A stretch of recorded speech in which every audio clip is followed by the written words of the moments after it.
Welcome, Gem Collectors with Shawn it is, and I am Shawn. Infamously, or maybe not so infamously. Not sure where to start today's show. It was another difficult week, and so I guess I'm making already apologies before the show starts. All of you probably remember me talking countless number of times about my early beginnings in Franklin, North Carolina, going out to the Cowrie Valley ruby mines, and the very first time with my parents, bless their hearts, all 6 of us children, a girl at each end, 4 boys in between, all 6 of us within 10 years. So it would be a handful. Well, out of the 6 of us, panning, luckily they actually took us to a, the Cowrie Valley genuinely was America's first, only gem mine, especially, I say gem mine, there was some other gems like tourmalines and whatnot found sporadically in other places, but for something of what people consider of real value and we're familiar with, it was corundum, ruby and sapphire. And it was in the Cowrie Valley, of all places, out Highway 28 in Macon County, north of Franklin, North Carolina, where they found, very similarly to gravels that have been in Madagascar, in Sri Lanka, Burma, where the original deposits long ago washed out. Now, picture the Appalachian Mountains with the pointed peaks like the Rocky Mountains. If you've ever been to Denver, Wyoming, anywhere out there, and you had those really sharp angular peaks, well, that's what the Appalachians used to look like.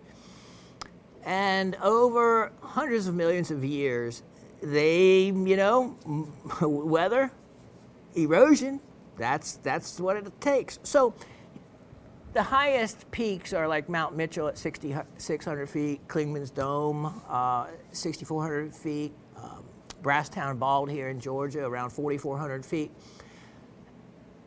Let's say that you had one of these sharp mountain peaks, and let's say the deposit of corundum was at an elevation of 7,000 feet. Well, as those mountains wore down, that what we call the mother lode, whether it be gold or gems, the same geology and the same terms apply. So as those mountains wear down, they come across that physical, original, geologic deposit of what would be crystals in matrix, or crystals of a very often sharp defined form. Well, as that erodes past that point, that original deposit is just slowly washed down the side of the mountain and winds up in the valleys. Then a stream in the valleys, that's where they are, comes through, cuts across through that valley, and depending on how long ago that original deposit was eroded down into that valley, maybe the deposit is 4 feet deep below the stream level, like the current gold deposit I've discovered, or maybe it was 40 feet, like off many of the Sri Lankan deposits are. Or that, in other words, in Sri Lanka, if the deposit, an alluvial deposit, is 40 feet deep, that means you have 30, 35 feet of what they call overburden. In other words, where the mountain kept eroding on top of it, in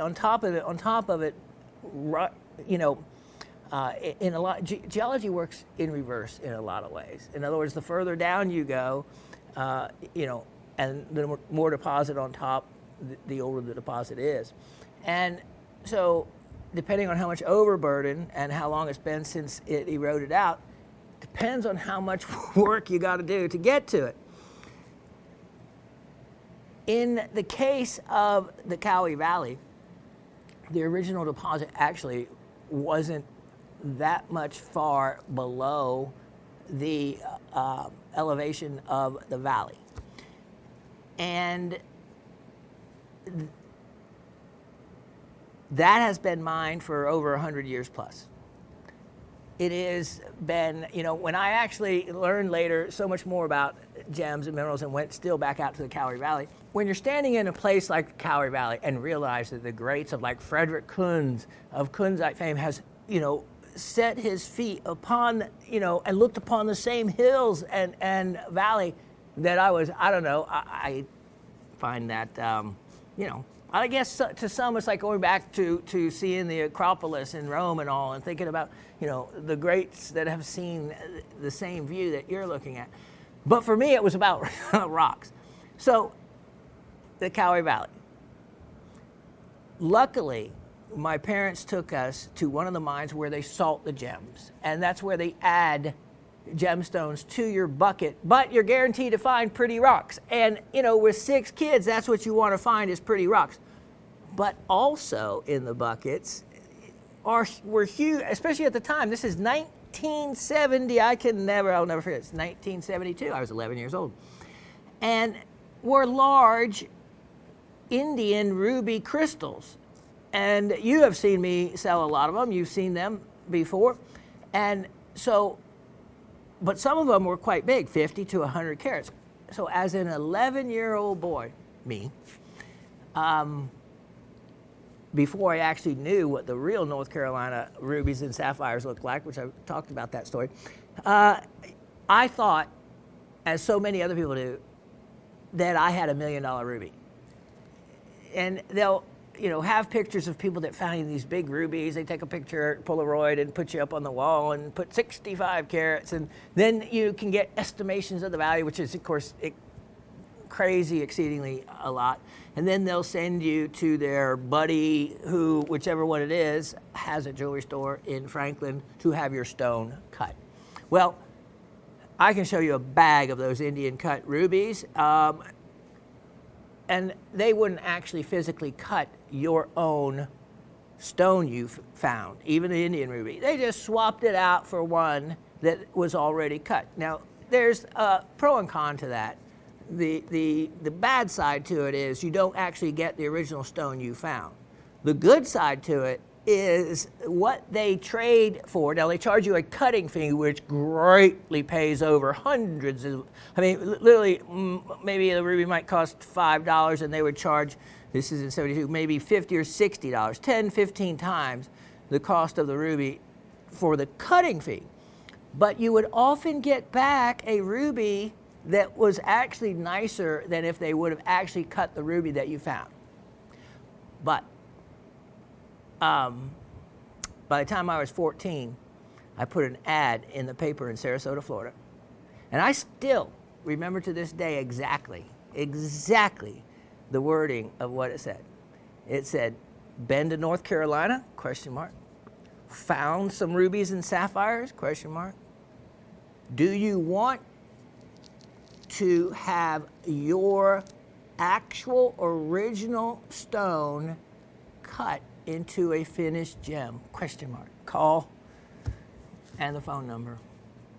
At 14 years old in 1975, in the summer of, I made in several consecutive weeks $500 a week. And that was, how cheap I am. Imagine how cheap I was at 14. I actually probably charged more relative to the economy than I do now. It was like, wow, there's something to this thing. All right, so that finishes that little comment I made. Let's back up to Cowie Valley. Now, later I learned what the natural rubies and sapphires looked like in the Cowie Valley from that area. And they didn't look anything very recognizable. And I learned to recognize them and was able to actually go through other people's washed out, sifted gravels that they either dumped on the other side of the flume or ran down the flue, and we're at the end. And, you know, so I was always nosing around, and they were nice, but they eventually kicked me off the property in a nice way, because I was just a little boy, right? They told me that I was too smart for my own good and for their operation, that they counted on those missed stones to put back in the buckets as part of their business cost. All right, it sounded good. It worked. In other words, I was on it. I knew what I was looking for, and it was working. Then they didn't mind me, though. It was free help.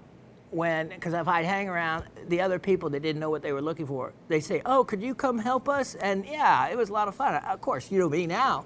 I was the same person then.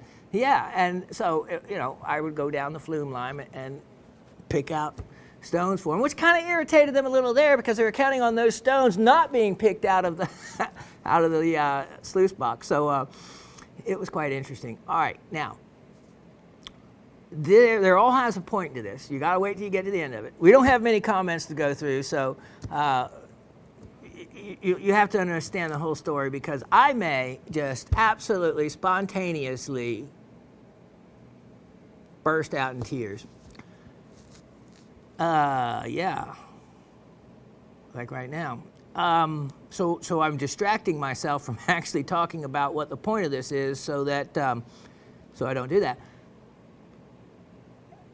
After my parents took us on that vacation, remember that is in the same county that my uncle, my dad's brother, had a 200-acre apple orchard and farm.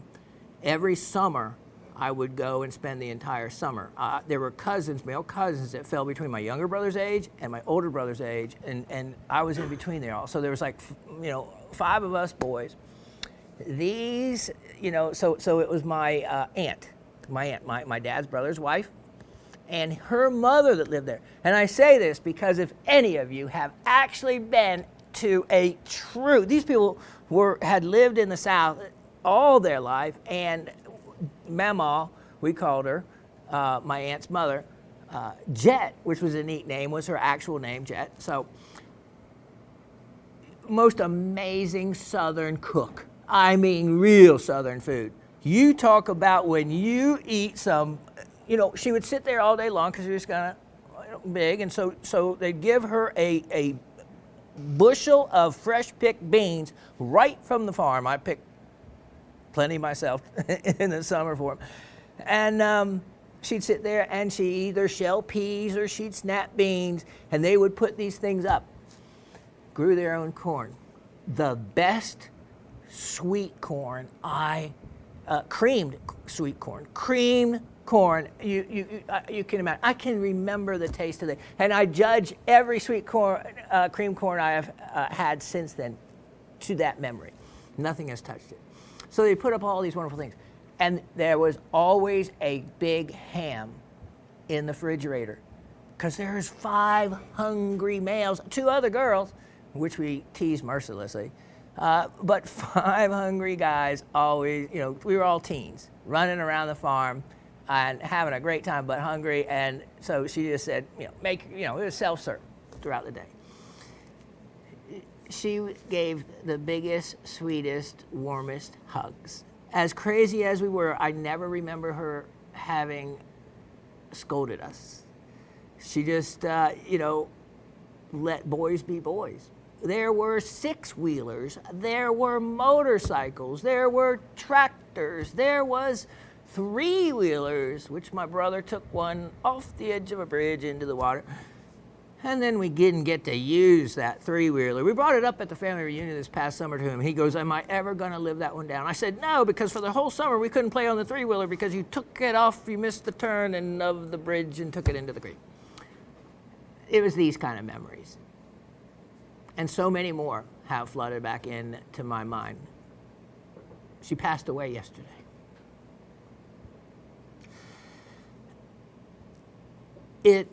She was the last of that generation, my dad and her being the ones left. And she was a few years younger than my dad, but she made it well into her 80s. And her sons, my cousins, who I hadn't seen in a while, just made it to my dad's funeral, and I'm not going to be able to, because I still am not really able to drive that far. I'm not going to be able to make it to her funeral, which is over towards Myrtle Beach this weekend, unfortunately, because she certainly deserves my presence for the memories, and it is their farm is where I develop my love and my knowledge hydrologically and geologically how to prospect and trace source minerals back up the creeks. There was a mica mine at the top of the property, and if some of you remember me telling you the story, the legend, I guess you would call it, of the old man that would come down twice a year to Otto, and Otto's not even incorporated, but it is the center of the apple growing industry for right there. He'd come down twice a year and restock for supplies, and he would trade green stones for those supplies. One summer, when I was panning just a very small creek, probably a foot and a half, 2 feet wide at the most, and I'd pan that creek because all kinds of unusual things I saw, but all of a sudden in one of my pans, I found, it weighed 10 points, an emerald crystal. Barrel shape, not rounded, and it was in the top of the water. So which takes me back to my discussion about the alluvial mining and how original deposits are often, just like the Cowrie Valley, the original deposit of the rubies and sapphires was never found. So it had eroded out from the mountain long ago and had deposited, alluvial means, simplified, in the creek, versus an ore body, which is where you have to mine a shaft. This alluvial is just where you mine through panning and sifting. And so in the Cowrie Valley, that's how you found the stones. They were discovered at a certain level throughout the valley where they were deposited. Now, as a creek winds back and forth, if you've ever seen a picture above of the Mississippi River and what they call the oxbows, from where the river had switched back and forth over eons of time, and when it would change course, it would leave a horseshoe or half-moon shaped oxbow that became landlocked, became a pond or a lake. And such is the way of flooding and rivers and how that's created. So, in that being said, a deposit across a valley isn't in a straight line. It doesn't follow where the current creek is. It could be 100 yards away, 200 yards away, or more, depending on the size of the valley. So there's a lot of test holes that are dug that lead to nothing, but they're trying to find that gravel layer where there's the pay dirt. Now, you can tell, depending on the hardness of a stone, how long it maybe had tumbled from an original source down the creek, etc. That green emerald edges were barely worn. Emerald, a little bit softer than ruby and sapphire. It would be wear. There would be wear on it.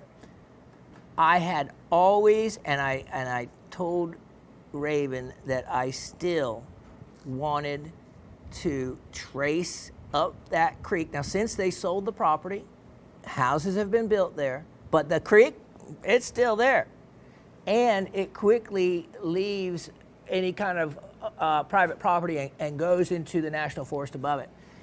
That's, how they found the diamonds in Canada was doing old-fashioned prospecting. That is where you just take a pan and you start going upriver and you you pan, looking for the trace minerals that are associated with kimberlite pipes, with diamonds. Ilmenite, diopside, zircon, there's particular stones that you are associated with kimberlite deposits. And so this person that later came to own 10% of one of those mines due to his discovery, and then, of course, all the other diamond mines, because of his first discovery, were discovered as well. It took him 10 years to trace source the associated minerals back to the original kimberlite pipe and where they were. Could you imagine in your panning down after 10 years and finally finding that first diamond in your pan? You're in the middle of the Northwest Territories and way up far above where anyone is. You could probably shout and no one would have, Eureka, but no one would have heard you. But the joy would have been just as great nonetheless. That is one of the stories, one of the people that deserved everything he got out of that deal, because he spent the time, the effort, the knowledge, and the continued patience it took to find him. And, you know, if I could ever have a story like that, that would be so grand. But I love hearing about, you know, there's a little bit of envy wishing it was me, but as far as being happy for the guy, I am super happy for the guy, because that is geology with nothing but a pick and a shovel and a pan. That's the way it's supposed to be done. You know, this mechanized stuff, when you see the gold rush shows and all, that's not gold mining. That's just, you know, you're not in touch with the earth. You're just in touch with a huge, monstrous steering wheel to a big tractor or a backhoe. Granted, I have a miniature version of it, and it does help having these things. And a miniature sluice, so maybe I'm not much better, but I'm certainly not on the level. Maybe I use 50 cents of diesel a day. I mean, they use $5,000 worth of diesel a day in these operations. So, on their property, I found that emerald. And all my life since, I have thought about that. And, you know, I am not done. Like, as Raven says, you're not dead yet, are you? I said, no, but some days. I don't know. It's just one of those things, one of those goals. I may just have to, because if I had not found that emerald, and I actually had this chart of the property I made, and I, you know, built, you know, I still remember, I can't draw worth anything, but I drew out where the rivers were, the creeks. So I did what we were supposed to do before I even knew what I was supposed to do, and lay out the creeks, the rivers. 200 acres is a big piece of property, and then above, and you know, I always wanted to go back and trace it up. I went to the top of the mica mine, but the creek extended on beyond, and it'd be like an expedition. You know, when you hear about these lures and legends, the truth of the matter is there is always some truth to a legend, and it develops from there. Maybe it gets exaggerated, maybe some of the details are lost, but there's always some original truth how it gets its start. And, you know, I used to not believe anything my uncle said. He was a great storyteller until I found that emerald. My uncle passed away, which was my dad's only sibling, about 30 years ago. About the same time my mom passed away, about 30 years ago. They didn't have the farm after he passed away, not too much longer after that. There's actually it's named after our family, my last name, you know, blank Orchard Road. And Dave, Mr. Cameraman Dave, he's seen it, he knows it, he's been there. He said, wow, you do have a road named after your family. And there was actually a quarry, but it had filled up with water, so I couldn't explore that. But the rest I could. And if it were not for her big, gentle, matriarchal love, and every summer for years, I would go and spend the entire summer. Some of my other brothers did as well, but they'd stay one summer, a couple of weeks. Not me. Start to finish, whole summer. Why not? If not, I was in hot Sarasota, Florida. I had had enough of the beach. Give me the mountains. Give me rocks. Give me something I can climb. Give me creeks. Give me minerals. Florida, again, little fossils. You got some quartz, some calcite, big phosphorus mounds, but nothing like there.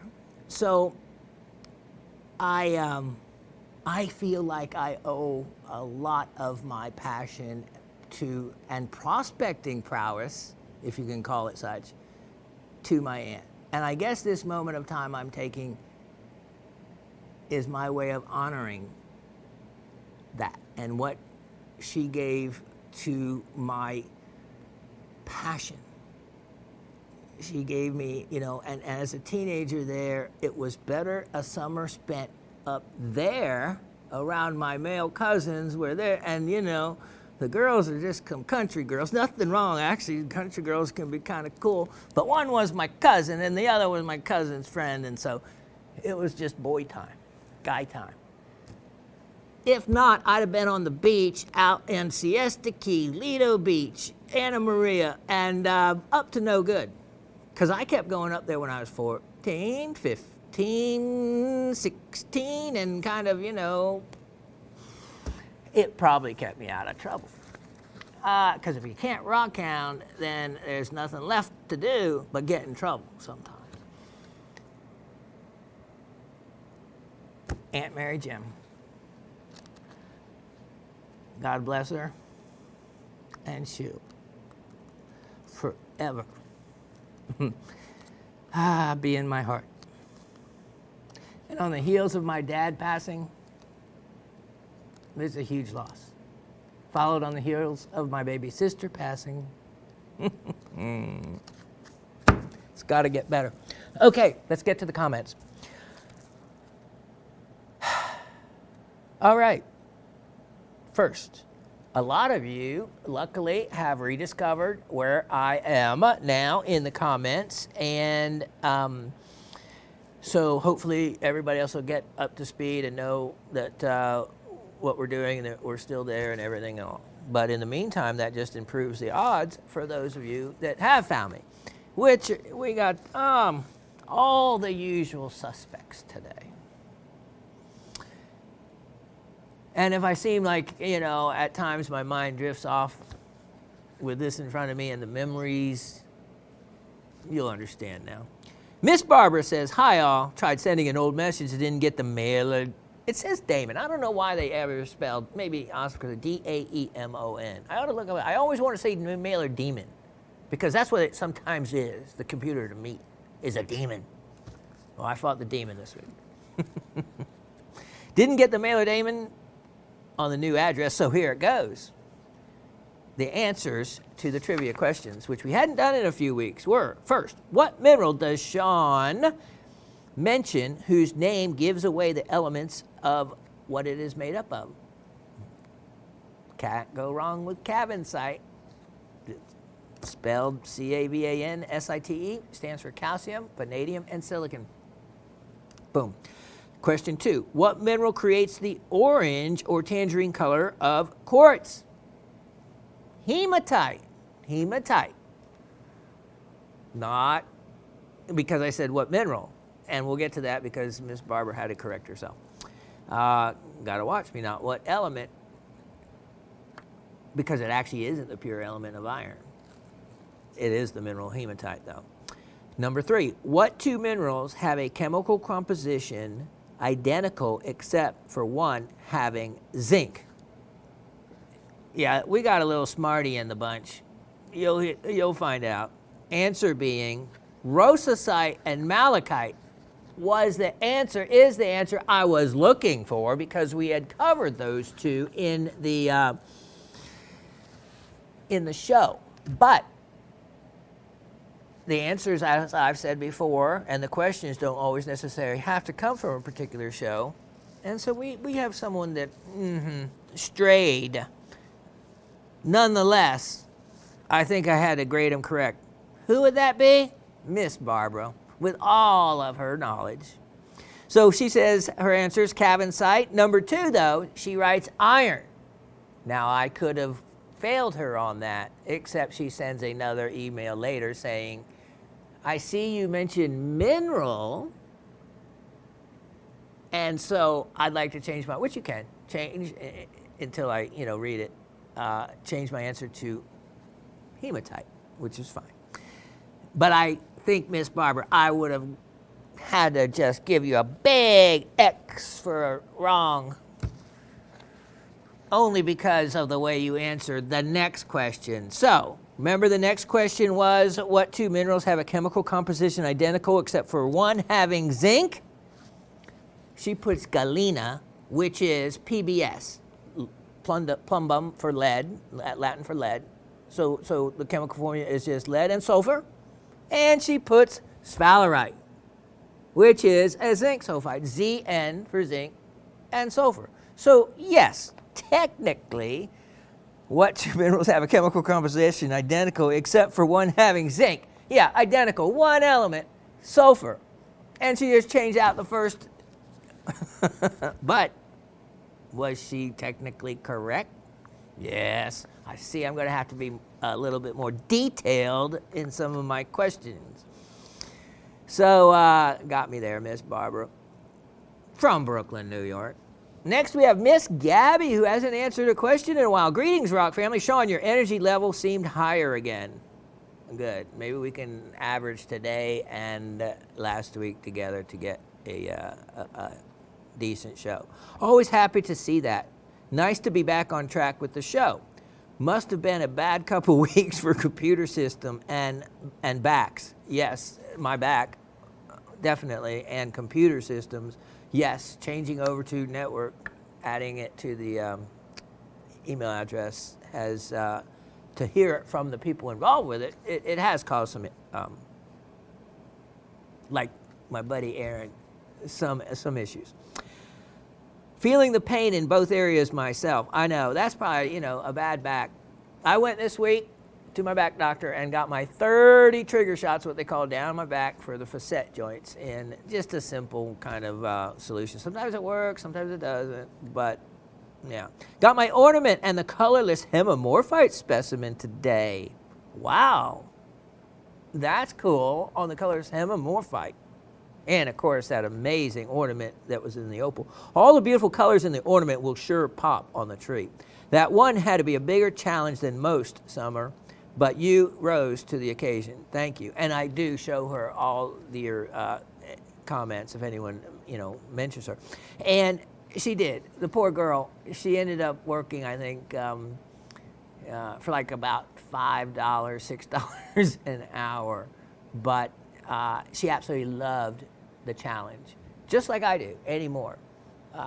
Polishing that cashmere sapphire that was a $150,000 sale for the vendor that sold it, that had to be done, quickly, and even a picture sent ahead of time before she would even accept it, and to get back the reaction that she absolutely loved it, and everything was, everybody was happy about that sale. If I could not have done that, which the number of people that could have polished that table with the stone in the mounting, I don't know anybody else that could have done it. As a matter of fact, there wasn't anybody else that could have done it. So it came to me. And that was a challenge. So after 50 years of doing this, there's not many, but that was one. And you know what? I went into it not a bit nervous. Completely. I went into it with the mental thought of, wow, this is going to be fun. It's going to be a challenge, and it's going to come out absolutely wonderful. And all three of those were correct. So for someone, an artist like Summer, to face recreating that opal, which is, of course, three-dimensional in person, and in a picture, more two-dimensional, but when you're drawing it, you're just drawing a one-dimensional, and so for someone like her, an artist, where other things have been easy, this was a challenge, and it didn't matter how long it took her or how much she made. She said she just really had enjoyed doing it, so that was cool. Trivia: Calcite, hematite, Now, okay, Miss Gabby says, now, I don't have to worry about withdrawing from the contest this week as I am confused this 10 seconds about, yeah, she goes to the shotgun effect. Smithsonite, chrysocolla, rosacite, and malachite. Then she goes, etc., etc. Then she writes copper, zinc, LOL. Miss Gabby.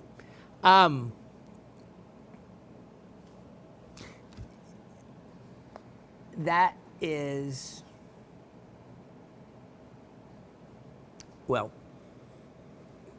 close to all correct, except you really kind of had the copper, zinc, copper, zinc. Mixed a little, but I'm going to show everybody later what I mean by the difference in the chemical formulas. And so couldn't quite credit that one as correct. Next we have Mr. Anthony, Triplite picks from the parcel. Okay, so Anthony, remember the Triplite King now? He has bought the Triplite parcel. He's the one that found that 41-point stone and of facet grade quality and faceted it from one of the parcels past. So, of course, any cutter that has parcels, one of the funnest things you can do is get a parcel and go through it and take your time and look at it to find whether there's a 5-point stone to cut out of it or a bigger. One of the coolest things in really rare stones, like Alwyn, to find a faceted stone out of the rough that's available that would facet a clear Alwyn, you get down to a 1 or 2 point stone. But it's fun nonetheless to find that. So Anthony in Massachusetts says, great show. I mentioned last week I scored the Triplite parcel. For me, high grading and sorting parcels I've been fortunate enough to get is only part of the fun. I also find it therapeutic.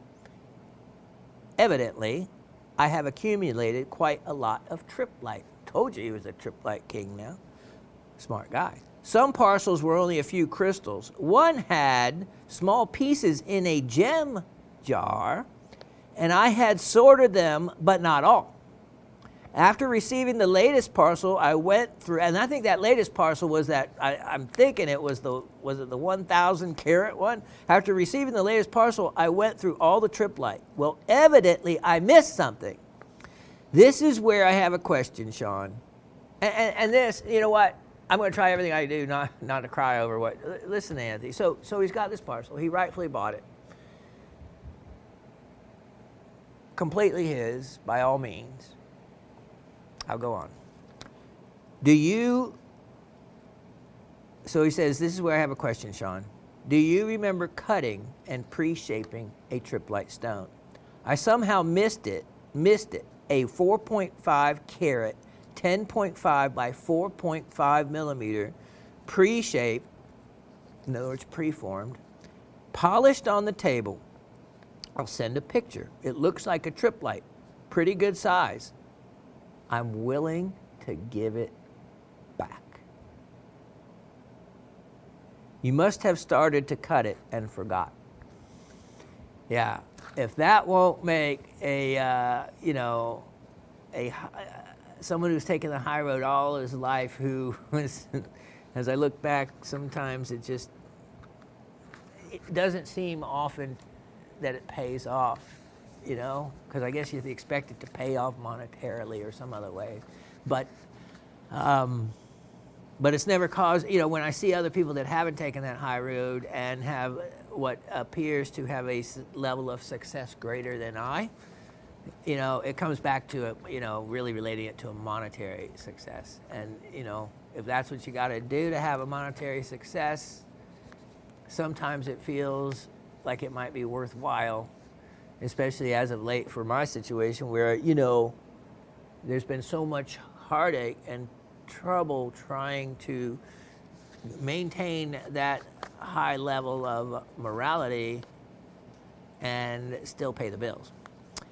So, I didn't get a chance to upload the pictures so that Asif could show you it, but other than that, it's just on my really crummy phone, and you don't want to look at it through cracked pictures. But he did send me the pictures, and it's a really nice Triplite, and it does appear like it has been preformed, and oftentimes in one cutting manual, they say you start with the table first and then cut everything else around it. Others say you start with the pavilion. It's just whatever, works best for you depending on the type stone at the time.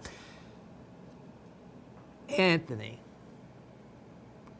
I'm not going to say whether I had worked on that stone or not.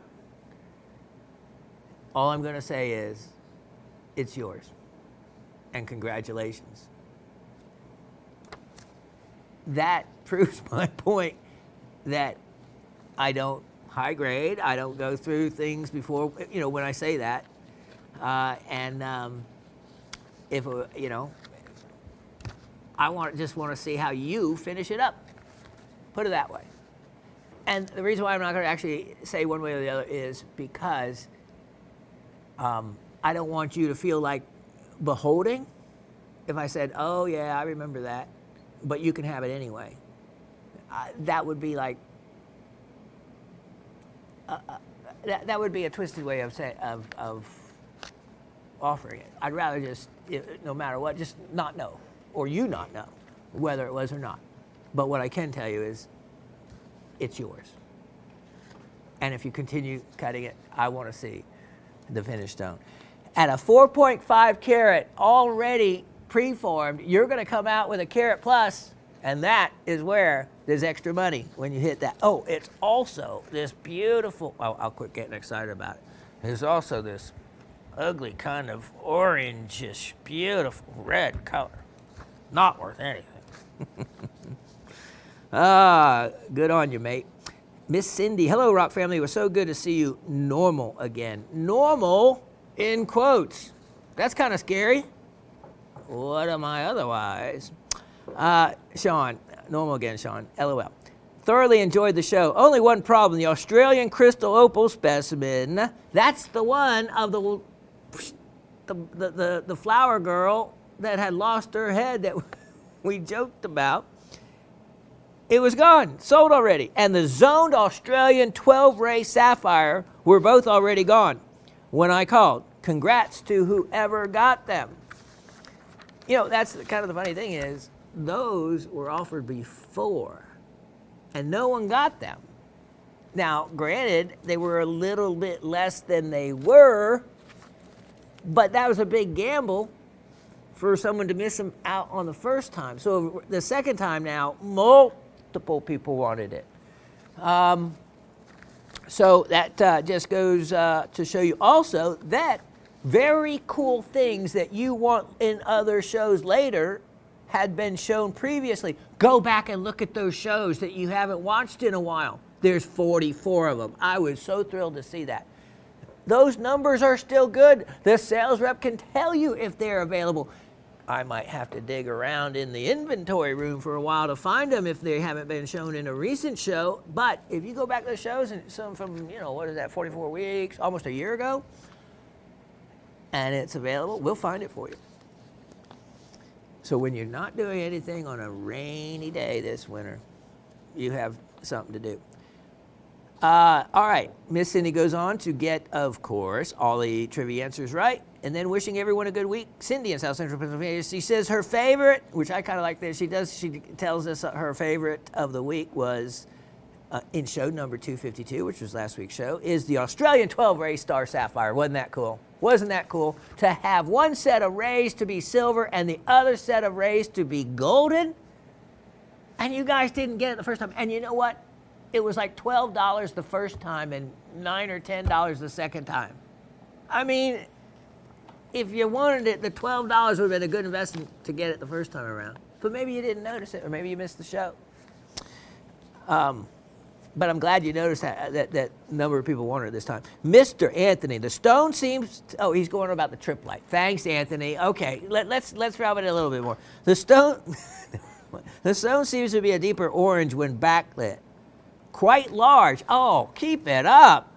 Anyway, search your memory. I did, Anthony. And it doesn't matter what my memory says. It's yours. This week I scored the Lightning Ridge carving. That's where the opal carving went. And the pink star sapphire. Again, I showed that pink star before, but if you're willing to take the gamble, you were able to get it this time for less money because it was a sale. Always a gamble, could have been gone, but you played that one right. Getting all the trivia answers right, well done. Bob, on the diamond parcel, I got your email, but maybe it somehow didn't send, or maybe you put the comment in a place it shouldn't have been. But anyway, what I need to know, I've set the other 3 stones. I think because you were thinking there was 3 more parcels of 3 stones.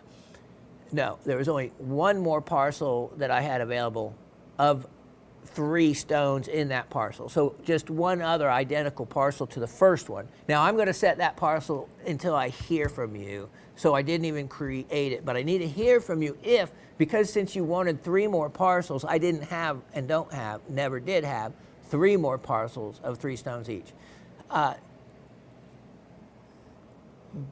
But I will, if you still want the other parcel that has just the 3 stones, I will have it create an item number for it and set it aside for you. But let me know again, try again in the comments so that I make sure I set it aside for you. And if you don't want it, because maybe you just needed to have the other parcels for the project you're working on, then I'll offer it elsewhere. But nothing came up. So maybe try again. But don't worry about losing that parcel. Have it set aside until I hear something one way or the other from you. Or if I don't hear anything from you, then I'll take that as just the 1 additional parcel wouldn't work for the project you're working on. All right, Miss Barbara. Hoping this also gets through. Oh yeah, Barbara, you're getting through loud and clear. Happy to have captured the Azurite malachite with the protective selenite sheen. That was very cool. The beautiful blue barite cluster. Well done. And the 12-ray star sapphire. So I can examine it under the microscope.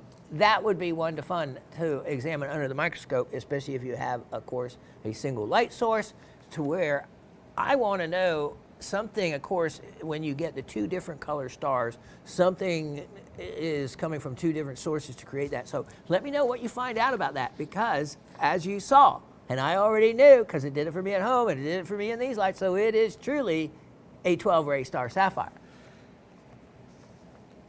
with 2 different colors of legs. What a gem. And I sold it for like $10. Cuckoo. While checking item numbers, I realized that in question 2, you asked for the mineral, not the element. Yeah, I'm trying to trip you up. That colored the quartz crystal. So my former answer of iron should be replaced by hematite. I know, you know, I know, but the right answer should be on paper to qualify. Yes, ma'am, it should be, as any teacher will tell you. Already have one of your faceted yellow brucites and a lovely heavy rosacite. Your super sale prices are nevertheless quite enticing, and trust me, Barbara would know. She looks across many other sites and works with a lot of other resources for not only knowledge but items, and so has a lot of, not that she necessarily buys them or whatever, but she has a lot of knowledge of the market, put it that way.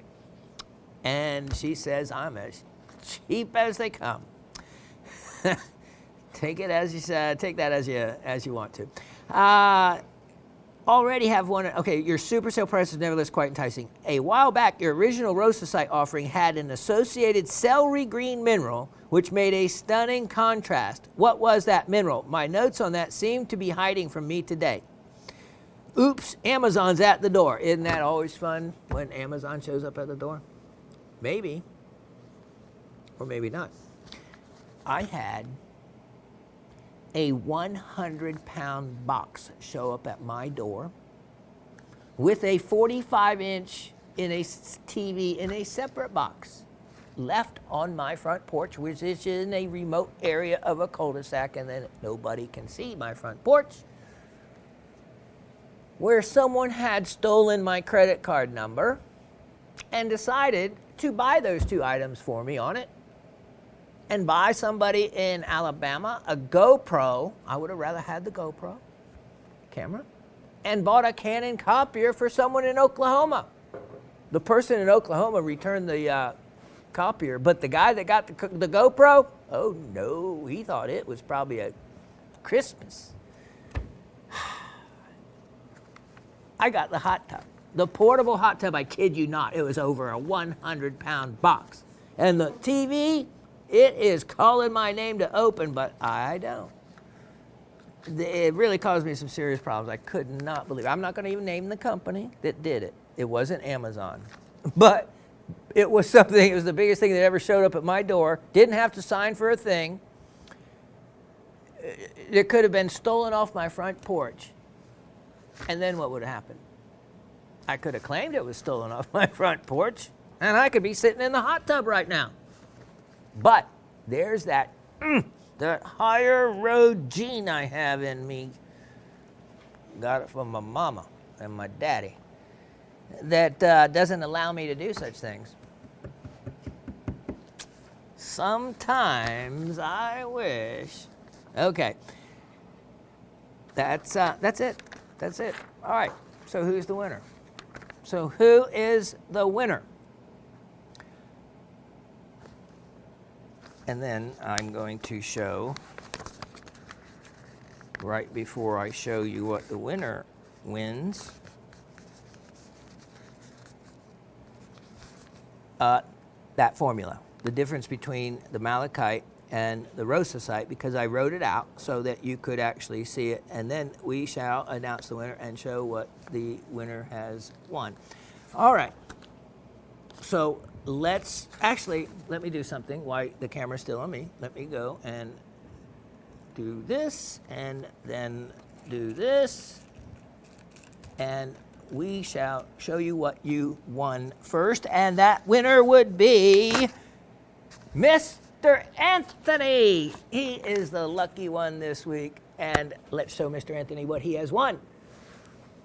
Yeah, look at this, look at this, look at this. And I tell you what, I had these set aside, for years, since we've been doing the podcast, but years, because I actually went through and I picked through this. Look at this. This is going to should create some probably trivia envy. As we look a little closer, this is a parcel of fire opal that I put together, and it's odd enough, of course, all these things wind up right where they're supposed to be. Are some nice cutting material. This is, of course, how a lot of, and in rhyolite, how a lot of the fire opal is found, especially the cueroteros material.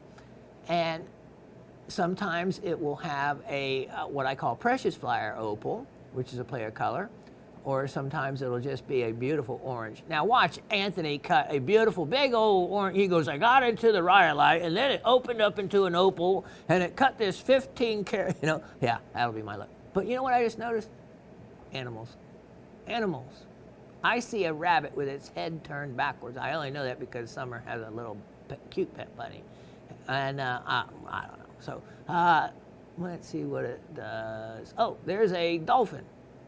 Yeah, kind of jumping. Here's the fin. All right, there's one. All right, let me just show you. Because you may not see much of this material in rhyolite and the rough like it is. Look at this. Oh, here's the other thing. A lot of this is hydrophane. Mexican opal is well known to be hydrophane. In other words, like Ethiopian opal, it will absorb and dissipate water without cracking the opal or anything. And that piece may. Fire opal. Okay, look at this one. This gets into a really groovy pattern of colors, and it has fire in that one as well. Look at that.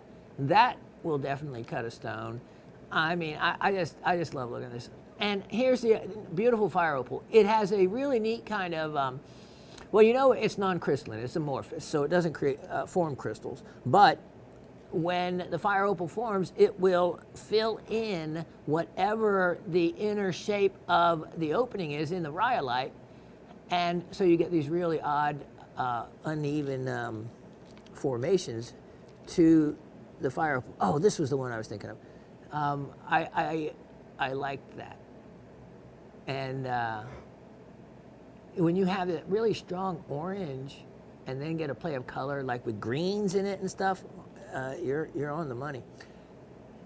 Look at this. Oh yeah, this is the piece. This is the really nice one. Now, earlier this was it's absorbing water. Let's put it that way. It's absorbing water right now and changing, and you can see green developing and the white disappearing, and I think that trend will continue. That would cut a stone indeed. Oh, look at that. You see the colors in that? That's kind of reminds me of kind of like a boulder opal type of situation, but that has mixed colors throughout. There's that one, and oh, this is it. This is it. This is the one I almost took out of the parcel, but I did it. Can you see all the way through? All the way through that. Hold on. Let me get my handy dandy and backlight this some. Okay, there we go. There we go. Perfect, Dave. Thanks. Look at that. Look at how much clarity there is in this for a cutter, and it's precious. In other words, it is a play of color, and wow, that you could facet, but I would probably cut a beautiful cabochon. This is one to cut. Look at that. It has very little rhyolite skin to it, so you're going to get a stone out of here. And you know, of course, I could have pulled this out of the parcel, but you know, I don't do stuff like that. I want the parcels to be, look at that, exciting, but maybe not as exciting as this one's turning out to be. Wow. Okay, well, hopefully there's a place for me somewhere in this grand design of life. All right, here is a stunning fire opal that could facet a stone, maybe a play of color in there, but oh, this is it. All right, if you ever wondered what the truly, you know what, there's a color of fire opal that is too red and too red. This is about the ultimate color that you would want in a fire opal, and clarity. This is a really gorgeous example, which you can leave it just like it is or cut a little stone from it. And I'm just showing you every one of these pieces because I enjoy this every bit as much as I did 50 years ago. And as a matter of fact, I celebrate this past summer 50 years since having been for the first time in Cowrie Valley. So it's kind of like my 50-year anniversary of my hobby. And to lose my aunt, it could have happened next year at another time, but that's okay. I celebrate her. Another one with fire and color. So there's some more I didn't show. Oh, I do want to show you this. That is a beautifully, really red piece, but it's a little bit opaque, but a gorgeous, almost a carnelian color. All right, now I wanted to show you, while we have the camera right there, the chemical formula of the two I'm talking about. All right, we talked about malachite and we talked about rossicite. Here is what we talked about with the malachite. Remember, I always expressed it as a copper carbonate. So it's a copper carbonate hydroxide, that's the OH. Now, the only difference, instead of a simple little formula of PBS for the galena and ZNS for pyrite, I made it a little bit more complicated for the difference. All right, rossicite. The only difference between these two, line them all up, there's even C2. So when you see the brackets, that means that these form a molecule. In other words, these are joined together by molecular bond. And so there's still two atoms of copper, just as there is two here. But as part of, when they're in parentheses, it means that, and there's a 2, that these are joined chemically wise together. But there's still 2 atoms of copper. So the only difference between these is the zinc, the rosacite, and the malachite. All right, now, you've seen the goodies for free. You now know the answer that I was looking for between the two. We have Mr. Anthony as the lucky winner.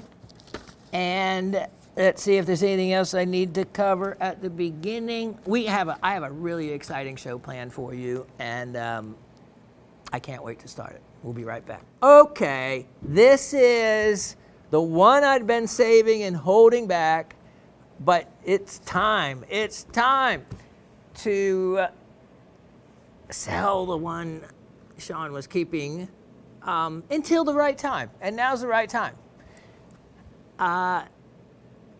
Made in America collection. You can't get more made in America than Spencer, Idaho opal, unless it's Virgin Valley opal from Nevada. The Spencer mine is Idaho. And here is one of the big differences. Virgin Valley, Nevada, if you never really are familiar with opal from there, is known to be a black opal. Take it out of the ground and enjoy it for a few seconds and put it right back into a jar of water, never to be taken out again except for a few seconds. Now, maybe I'm exaggerating a little, but unless you want your specimen completely ruined and destroyed, you will do that. Or you have to do what they do to the Indonesian opals. Now, since I mentioned that, let me add a caveat to Indonesian opal, because you may be exposed to some. Buyer beware. Indonesian opal is notoriously, it's been a tough week. I never have troubles.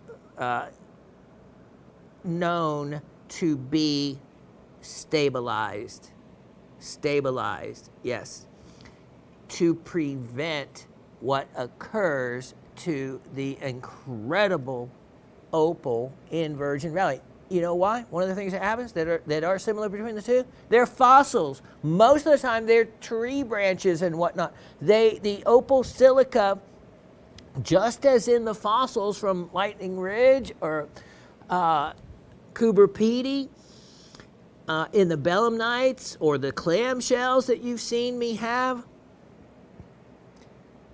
opal silica replaces, just like agate, just like petrified wood, other organic items very easily.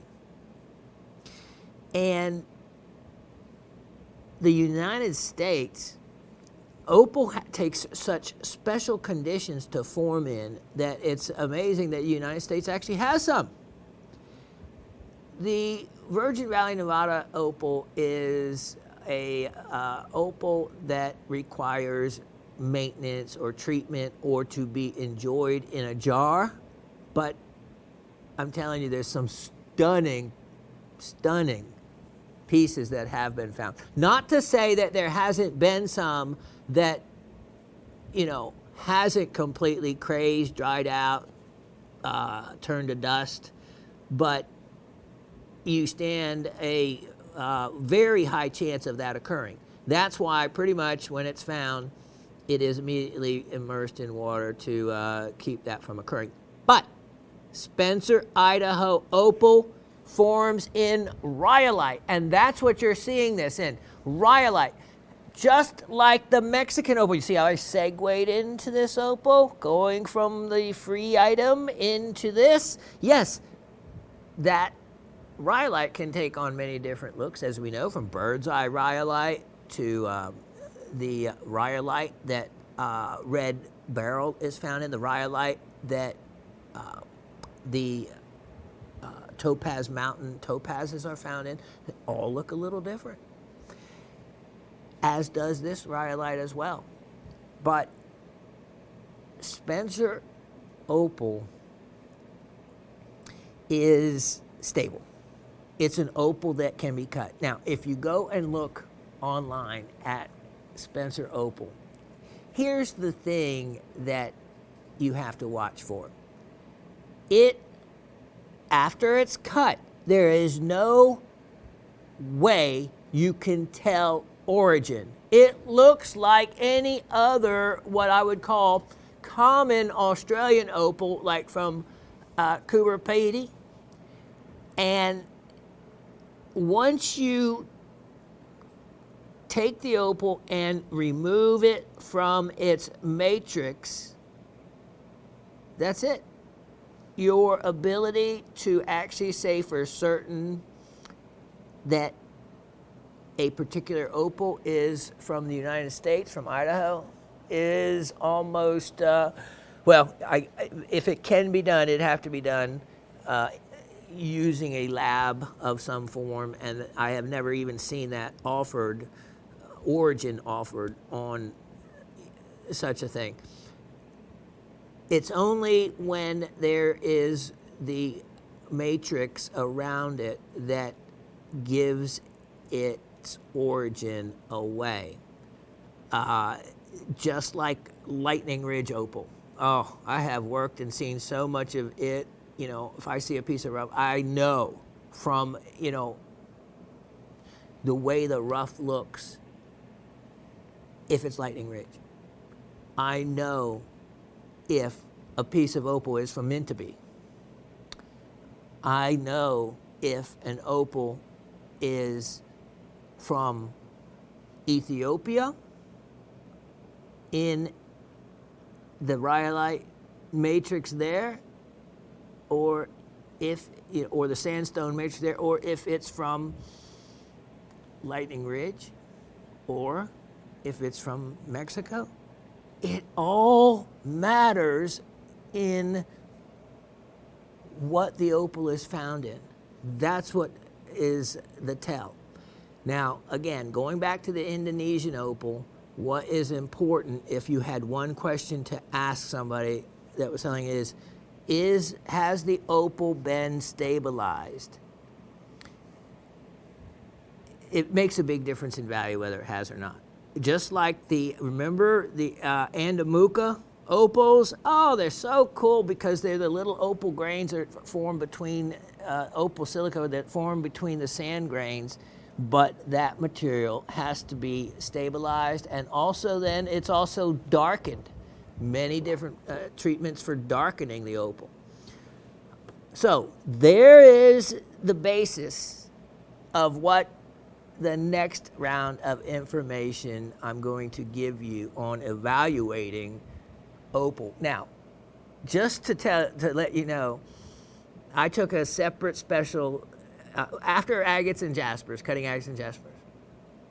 I had to start there at 11 years old when I started taking lessons at a jewelry store called the Gem Crafter on St. Armand Circle, out on Lido Beach. If any of you have ever been to Sarasota, I'm sure then you probably would have made it out to that very wealthy and ritzy area. And there was an amazing custom jewelry shop there. It was literally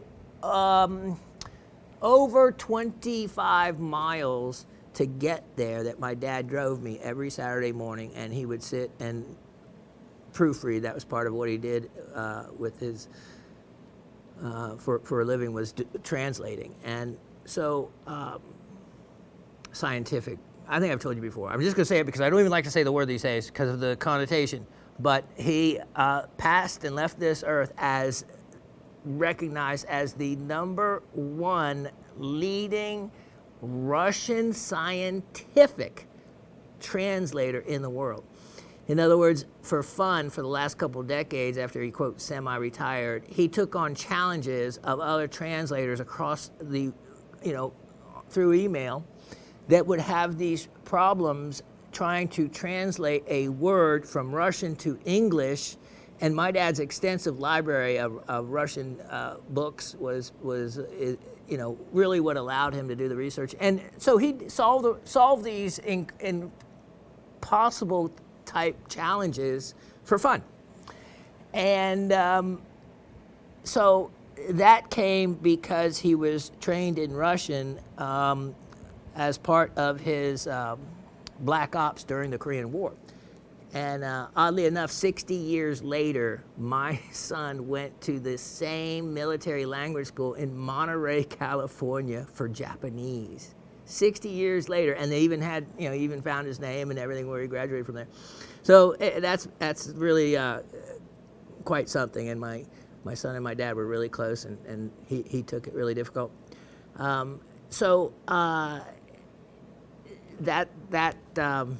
I come from a very parents that were, I'd have to say they were both really on levels of genius, and my son the same. I think it skipped me, but I did my term paper for 8th grade parochial school, and that was the graduation grade was 8th grade. So to get out of 8th grade, you had to write this term paper. I was 13 years old. I could not left hand. I was and remember nuns. You had to learn cursive. And my cursive was so horrible that they allowed me to print my term paper. And then at that, being left-handed, I had to sit and read my term paper to the teacher. When I was done, A+. The only A+ out of the entire 8th grade, all the classes. And my subject matter, Opal. Can you imagine at 13 years old what kind of nerd writes a term paper on Opal at 13? I actually still have that. And if I read that to all of you as I wrote it, you would be enthralled. And that was from a writing of a 13-year-old. So when I talk about Opal, it's not from some quick internet search I did right before I come on the show. It comes from 5 decades of not only cutting it, of being down. I've been down in the mines in Lightning Ridge. I have spent weeks in Lightning Ridge and worked with so many people that are at the top of the career. Paul Downing, who's written the book, is a good friend of mine. And could call him up right now. As a matter of fact, he came into my jewelry store that I had to buy a gift for a mineral gift for his granddaughter. And of all his connections, he came into my jewelry store, sought me out in Atlanta, well, Chamblee, to do that. So, I have a lot of connections in the opal world and a lot of other stories to tell you.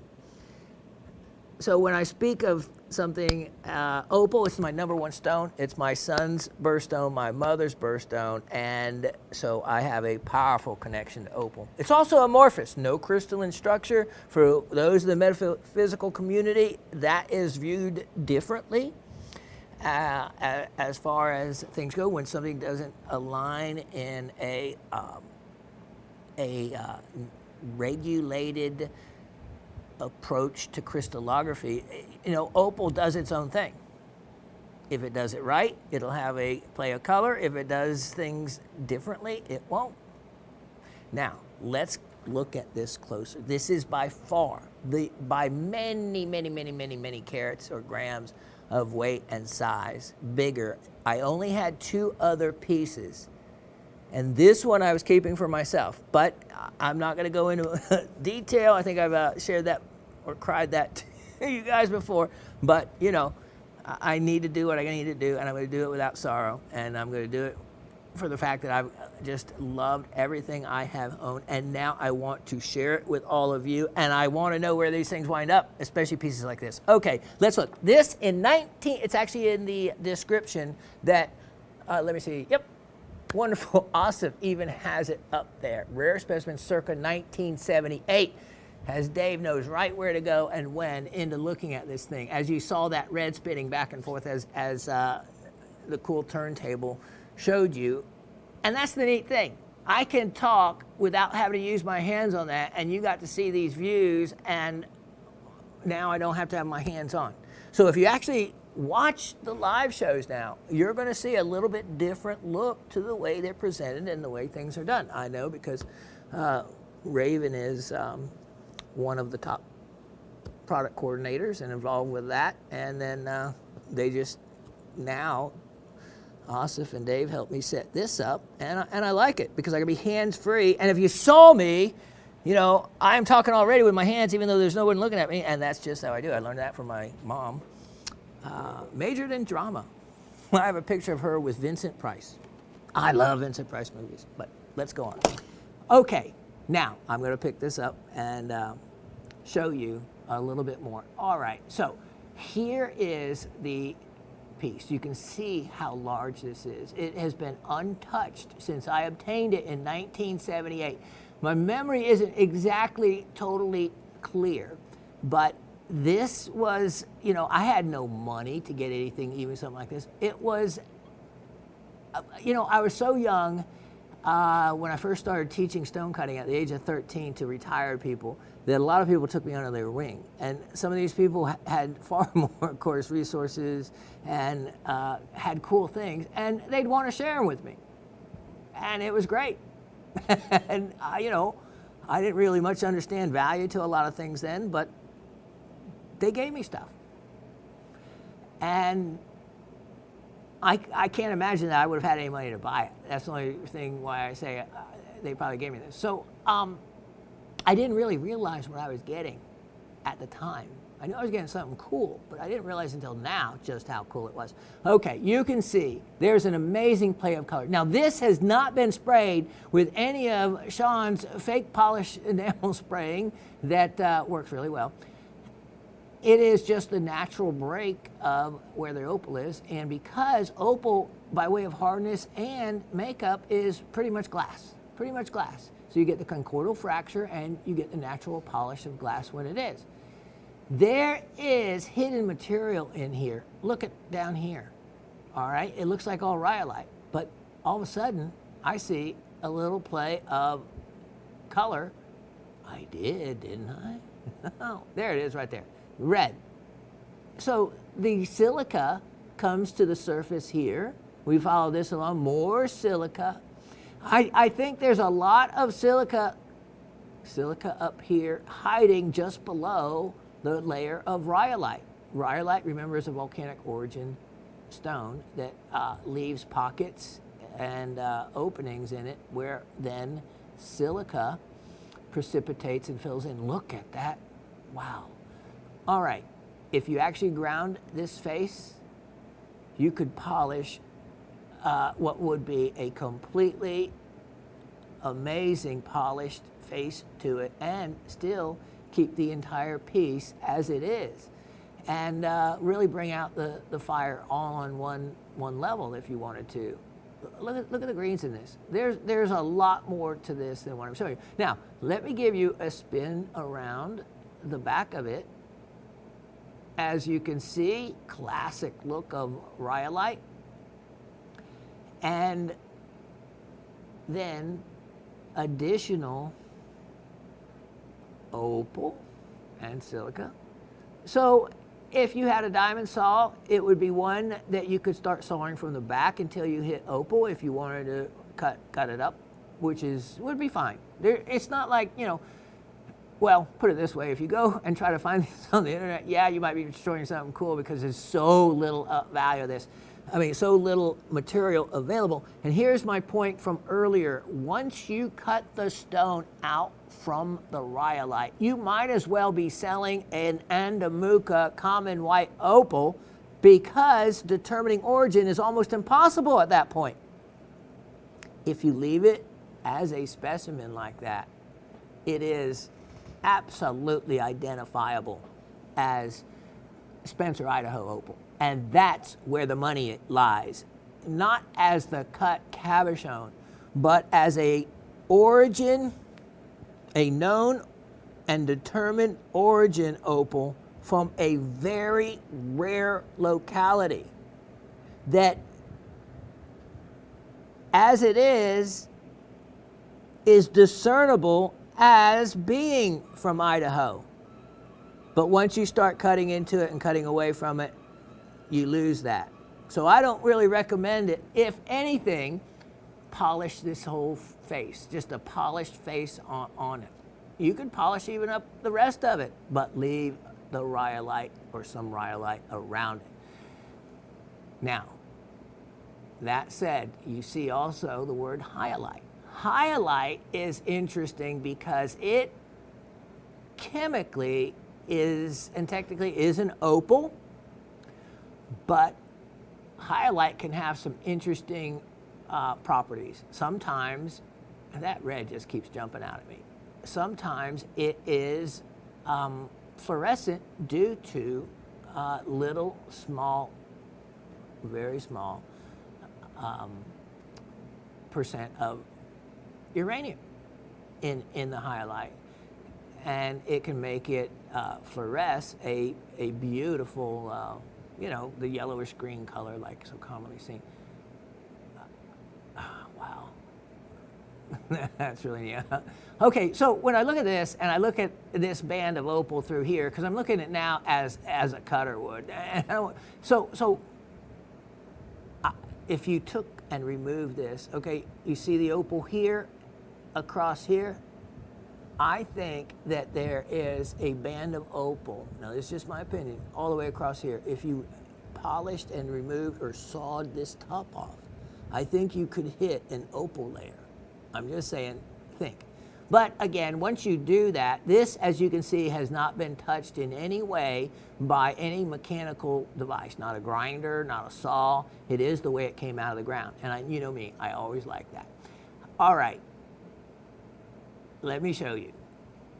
As we come in closer here, you see, oh, look at the fire back here. This little area here, not the whitish material, but the clear. This clear, and if I turn it that way, you can actually see it's kind of raised right there. And it's kind of botryoidal, a little bit bubbly. Here we go here too. Let me get my pointer instead of my finger. And that is your hyalite. Your hyalite, which is non-precious opal, but chemically opal nonetheless. And, usually almost always a clear color, and often can fluoresce, but doesn't necessarily have to. And you can see the hyalite running along there. This is a dip here, and you can see the opal here. What in the world am I selling? I am selling a massive piece of opal. I have actually never actually studied it this close. I just knew it was cool. There is fire scattered through this entire section, and I think that there is a huge piece of opal. This would be such a if you already got one of the other Spencer, Idaho pieces, then I would say you might want to have a little fun, or more than fun, if you wanted to cut this up. Or, I'm telling you, wait over a period of time, or even at what I'm going to offer this for, you're basically already going to be buying, dimes for nickels, quarters for nickels, dimes for pennies, somewhere like that. This is a amazing, amazing specimen from a very rare locality. To me, it's buyer beware. On all these opals, you'll see them offered for $40 or $50. They'll have a nice play of color, but I couldn't say that they are Spencer opals. You can't tell. They look just like Cooper Pedy material to me. So why take the chance if they're not somehow papered, or, if they don't do like at least a picture of the rough beforehand, and if you can't tell, would you take the gamble on believing something bought from the internet? If you're not buying it from a place like Gem Shopping Network that stands behind everything we sell with a generous return policy, with knowledgeable vendors selling these items, then you are literally just rolling dice on the craps table, and it is very easy to crap out. I'm just using gambling words. That's all that is. So it is a situation that look at the color. That as a specimen, this is world class. World class. All right. So much more can be said, but the opal will do the talking here. And price on this will as well. Much more I can say. But where part of the fun is? In research. Part of the fun is also going to the internet and instantly seeing just what kind of instant, we don't talk about money or profit or anything like that, but instant, really good buy that you did and made. Ready, set, this is going to be less than the two others I offered. And I have it written because I am offering this never shown before piece at a sale price right out of the gate. That means also that it'll never be sold for less than this opportunity. And I think I'm really kind of crazy to even do this, but provided that there's someone that realizes the value, then it makes me feel okay to offer it for $248.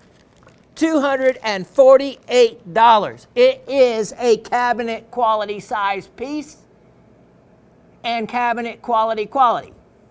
When they say cabinet specimen, it not only refers to a size, but often to a quality as well, and in relative to how something is commonly found. So Spencer opal is usually found in much smaller pieces.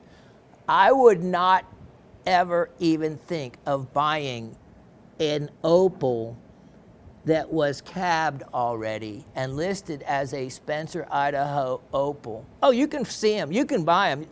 Some of them I saw $10 a carat, $15 a carat. But once they are removed from their host matrix, who knows where it's from? I wouldn't. Even with what little knowledge I have, I wouldn't know. $248. That is a looker, my friends.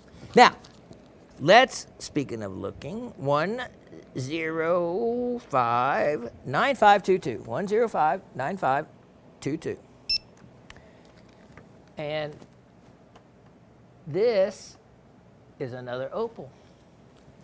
And it is in a little different altogether in the way it is put together. But boy, I have actually made these. I'm probably one of the only people you'll ever know that have actually made mosaic opals. Look at this. Look at these two stones. Now, mosaic opals are where they take really nice little smaller pieces of opal that aren't really able to do much else of anything else with. You polish one face of it flat down to the fire layer. Then you stick it basically upside down, the fire layer, down onto whatever matrix. Now remember, I've sold everything from black spinel to black opal, potch opal for the background color, to tourmaline. Black spinel works really well for doing backing of opals. Now let me show you, or let Dave show you. Look at the amount of opal and how thin that is. I take epoxy, I mix it with RIT dye, black RIT dye, and then create a black epoxy. So that when it the epoxy fills in between these spaces, it is dark as well and helps blend it all together. Look at that. That is just really look at that, a beautiful way to use little pieces of opal that you otherwise wouldn't do much with. This is kind of neat. It has two really dark black opals to start with, it looks like, in the middle. It's amazing how thin of a layer of opal that is to start with. And these are doublets. These are doublets. These are not triplets. Now, a triplet would be an additional third layer of clear quartz, glass, some other clear material over the top, and which would protect the top. We don't sell triplets. We can sell doublets, though, rightfully so. Doublets are just opal, many times on opal or another gem, and aren't as illusory as, or false illusory look as a doublet is. A doublet is, what you see is exactly what it is, opal. Now, this pair, to call it that by way of size, is a really, oh, let me see if I can do something kind of, oh, I can do something cutesy like this. Oh, I think I'm liking this turntable. Oh, that's really cool. Now, no, this is keeper. This is mine. Can I put my name on it, Austin? No, that's neat. I have never been able to, if I could do that upstairs like that and displaying. I was just going to say, do I turn the turntable or do, you know? Yeah, that's the way to do it. Okay, let me see if that fixes it. Oh, that is just BA, man. That's just, that works. Someone like me, just little things like that. Turn it a little more. Yep. Turn it a little more. And I'll learn eventually exactly, relative to the plug over here, where to put it to start with. That's good. Yeah. I love it. Okay, I'm sorry. I just stopped talking to look. I forgot. I'm the show. Okay, here we go. Mosaic Opal doublets. And let's see. I think I had, well, it said, oh, look at this. Hold on, wait, is there? Oh, there is. I'm glad I read my own description. A third one. I should have already given you the price and then said, but wait, there's more. Look at that. 3 stones. Now I can turn it a little bit this way. Put it in the middle in the back. Yeah. That's okay. That's okay. Because I actually wanted to show this third one, because what I noticed was on this third one I found that there is a different matrix. Now, what I like to see on this, see what's been used is natural. Look at that. There is even opal in there. So it looks like this is a, yeah. Did you see that? Look at the fire in there. So this is a doublet. It's opal on opal. That's even better. I always like that. Wow, this is a nice doublet. Oh, wow. That's yeah, that would be one to, I don't know. So there's easily a pair here. They're all 3 the same size. The one with the dark opal in the middle might be the odd man out. But, look at that. Shawn and his. Doesn't take much. I need something to make me smile today, and that works. Okay, 3 stones. How would you like to pay only $8 each? $24 for all 3. $24 for all 3. I kid you not. Think about the amount of labor it takes just to stick those little, to sand those little opals flat on one side, stick them upside down so that they all fit close together, kind of like a jigsaw puzzle almost. You have to kind of shape some of those. And for $8 a stone, $24 for the 3, that's a bargain waiting for someone to take advantage of that bargain. Now, Let me see if there's any yeah. Let me segue to this one. Let's look at number 1059622. 1059622. And let me make sure everything, yep, 2 stones. I'm glad I looked at the description because I had that third one just wrapped up in paper towel, just like ladies. It is so easy to throw your jewelry away if you wrap it up in the bathroom or by the bed or somewhere in a Kleenex. For one, Kleenexes can leave this dusty kind of little film on some stuff. Other than that, remember I had 2 jewelry stores. Over the lifetime of owning those stores, if I could tell you the heartbreaking true life stories of women that saw the Kleenex next to the bed or in the bathroom and think it was full of Snuggies and took it and threw it in the trash. And they were the ones that used it to wrap it up. But in moments of lack of thought, it only takes a moment. You throw it out, and then the next day you realize what you did, and the trash has been picked up, and it's gone. Not on one hand, but on 2 hands, I can count at least. And I'm not talking about a $50 pair of earrings or some little silver piece. You wouldn't wrap it up if that. I'm talking about people's engagement rings. The other way that happens is hotel rooms. The maids don't know. They don't go and unwrap your Snuggies, Kleenexes, but you wrap it up in the bathroom there. You don't think about it, throw it out. Yep, happens. It happens. So let me show you. We'll take these 3 away, put them elsewhere, and look at what we have here. Now these are a little bit different, and I'm going to let you, at this price, remove that paper on the back, which you can just do with fingernail polish remover, but don't get it up on the top, even though this should be done with epoxy. These are bigger pieces, and wow, I mean, they are kicking it for color and brightness. One thing that helps that is the thickness of the opal, and these are doublets, and they're not, I guess they're mosaic, but not, more of a regulated pattern with the same number on each. So of pieces on each one, and they are what they are. These are really old pieces, by the way. They were cut a long time ago. And one of the things that you avoid in a doublet versus a triplet, not that we sell them, oh, that's kind of neat. Look how they just kind of come, that light of the opal comes out of the darkness.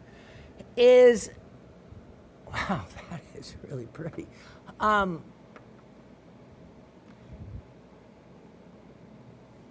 Is that I totally forgot what I was going to say. But I'm not embarrassed to say it because my mind is not all together. But anyway, in a triplet, and this is what I was going to say, when you put that third dome over it, I'm telling you what, 90% of them end up with water vapor underneath that dome. And when that happens, it completely ruins the look of them. And it happens way more times than it doesn't happen. So, if you just see a triplet and you think, oh, that's cool, that's a really cheap price, I'll get that. The extra quartz dome protects the top of the opal, and you justify all this and that. Bad decision. You'll be disappointed they don't survive time. It's not something that survives time because water vapor gets under. Yep, all the time. Okay. This pair, you're going to love it. You're going to love this opportunity because I am offering these. How would you like it? Yeah, let's see. I'm going to sale price them. Here we go. Ready, set. 2 stones, and let's do them for, oh boy, what's in my heart today? $14 for the 2. $14 for both. I mean, you could cut them in half for that. You could you could shape, carve, whatever, and just get a lot of, have a lot of fun with them. Drill them, and just put a wire through them. At that kind of price, it's not like you're, going to ruin something. Well, they would cost normally a lot more than that, but you have a lot of leeway for error without breaking the piggy bank and without regret at that value. Yeah, $14. Kind of crazy, huh? Now, let me look across here. I don't know if there are any more opals at the moment, but I see some other things I want to show you. And let me clear this. Okay, we have item number 107-7822. 107-7822. And, Raven is, she's set up, so that's why the back looks nice back there. And but then she has to go to the paying job next door in Sam's office, which Sam's a great guy and has some really wonderful inventory. And so I'm trying to get her to actually speak. It's going to be a process, but she's thinking about it. And that's more than she's ever said in the 12 years she's been here. And so we'll see, because I would just like for her to take that next step. But it's something she says when she thinks about it, it literally gives her an anxiety and panic attack. So I hate to hear that, because I know what one of those are like, and it's not pleasant. And I didn't used to even believe in such a thing. I thought people, that's just an excuse. No. Since the turn of my life and where it's been, it's a real thing that happens. And We'll be right back. We'll be right back. And you know what? I'm going to clean up this item and then bring it to you the way I want you to see it. I'll be right back. Okay, now this is just something that normally would be common, but I haven't had many of these over all the years, have I? And here is what I find enjoyable about this.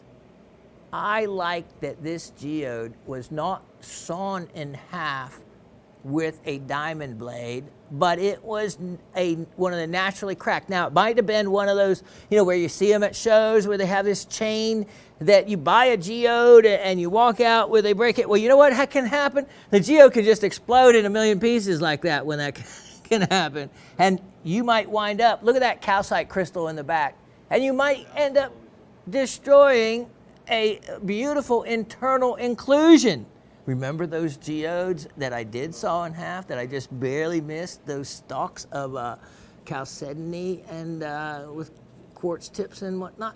Well, this has a stunning calcite crystal in the back. It is Smoky Quartz, and I did go in the closet. Let me show you. This rim right around this edge, as happens quite often, there'll be a layer of chalcedony that forms first, and then on top of it, quartz. This fluoresces a wonderful, wonderful color. Just this little rim. Now, as we look back into the geode, look, I'm seeing something I didn't see before. Okay, so we have calcite there. But now I thought that this was calcite too, but I would have to take a second look to make sure it's not selenite, actually. But nevertheless, what you have is some really cool, look at that. That's probably another mineral right there. Incredible crystallization. And wow, look at that. Almost a wanting to come close to trying to be an amethyst, which can occur. But look at this. You have other calcite. There's a calcite crystal. See 1, 2, 3. I see 3 sides so far. And you can find marcasite sometime, other kind of iron ores. It's really pretty because it's just natural. Now, they call these coconut geodes, and, you know, they're one of the most common geodes you'll find. But to find one with neat interior inclusions, that adds a lot to the piece. And the fact that this is one that has not been sawed in half gives it a very natural look. And I kind of like that. But I also don't take, you know, between sawing it or using one of those chain cracker crusher ways to open a geode, no, I'd rather saw it and take my chances that way. Again, because of there's a real strong chance that you can just break them into a bunch of pieces. Now, this we're going to move on quick because it's only $12. $12. I intentionally made it to where it makes for a great gift to encourage grandkids to be interested, or people can relate to geodes. They've seen geodes. And so it's one of those recognizable kind of opportunities in a specimen to get people to be attracted, because you may have some, to you, really expensive and valuable things around it, but the newbie or the person that isn't familiar with rocks and minerals, what they will look at first won't be your $1,000 mineral specimen that they have no idea what it is, but they'll go to that geode and they'll say, oh, that geode, if they know the word, or that looks beautiful, and your face will drop because you paid $12 for it, and the one that was 10 or 100 times more, they didn't give it another thought. It's all about recognition and what people are familiar with. So this is just a great piece. You know what?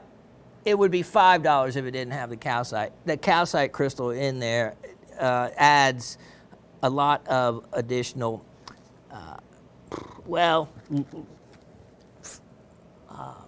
desirability to it, because not all of them have that. You start with that. It's really quite a... Oh, and here's the thing. Out of all this cool stuff, what does Raven do? She goes, that's my geode. I brought that down with me. And she knew all about it. And so, yeah, she knows every one of her, what her original collection was, as I do. So there wouldn't be any, if she threw me out on my ear, and, it would be easy for her to just go right down through all the specimens. This is mine, this is mine, this is mine. And I would believe her because, rockhounds know their rocks. They know what was theirs is theirs and always going to be theirs. Except in my case, I think what's mine is mine, and what yours is mine. It's kind of the way that it usually works out. All right, let me show you something. 105, something blue, something borrowed. Let's see. 105 6922. Let's see if that gets it right. Do you have something blue show up there? All right. Now, this is what I wish the geode had in it. Imagine that. There we go. Maybe I can glue it in there and fake it, you think? I'm telling you what, I have seen some fakes that are just about that ridiculous. All right, natural color aquamarine. This one, a fantastic piece. Upon first glimpse, a lot of people would think that, oh, it's broken. Oh, no, it's not. If it was broken, it'd look broken. This does not. What this is, and you can see exactly what it is. Count the sides. This is actually a 6-sided crystal. It's just the way it formed up here. And then you had these additional crystalline growths that happened at different stages. And this is just like in that selenite and rosacite piece that Miss Barbara referred to. when all the light glints at the same angle at the same time, just as this is doing, you can indeed see that you have a consistent and uniform formation and growth to the piece. So, yeah, thereby making it a completely natural and acceptable, look at the form of aquamarine. Now, what might have happened at some point is a portion might have broken off and maybe new additional growth happened. Here, look at this. Okay, this is a whole nother story. This is etching. This is when a hot hydrothermal solution usually comes back through the pocket where the aquamarine is, dissolves the aquamarine or etches it away to an extent. Then what can occur is other minerals come in. It could be aqua or other minerals come in and start growing crystals in their own area, or the aqua tries to heal itself and you get those other looks. This piece is really cool because of this exterior surface finish. It's not just bright, shiny, flat, and reflective. This has almost like, if it was gold, I would have called it, when I was making all these cool finishes that I did, a bark finish type of look, because that's kind of what it looks like. A wonderful natural color aqua. A wonderful, wonderful natural color aqua. And it's a Rongo, Namibian. A wonderful, wonderful color. And a big piece, you could cut the bottom off, make it just stand up, or you could make a great drop pendant from it. Lots can be done with it, especially when the price, that's right, we're extending some items on sale today. So many of you took advantage of last week's, last two shows, trying to make up for the loss of some of the time and confusion to you. So I'm doing some sales, as well as wait till you see what I have coming up for you. How's this? I've already discounted it to a ridiculous price, but I'm going to do it some more. And this is better get scooped up. $38. $38 final price. And you take that to a show and do you have any aquas like this? Oh, yes, ma'am, we do. Here's one. It's $125. And you say, well, that doesn't look quite as nice as the one that I paid $38 for. And I'll say, you want to sell it? That's it, because, or who did you get that from? Can I buy from them? You wouldn't believe how aggressive they can be if they think that you have a source to be able to get something like that on a regular basis for $38. Just saying. Okay, let's show you something that you may not have in your mineral collection. This is item 104-2621. And yep, that's the right one. All right, this is, okay, it has even the original label, and it is called Analcime. And this is from Price Peak, Oregon. Let me show you a real beautiful, in a perky box, specimen that is of something you do not see very often. And it means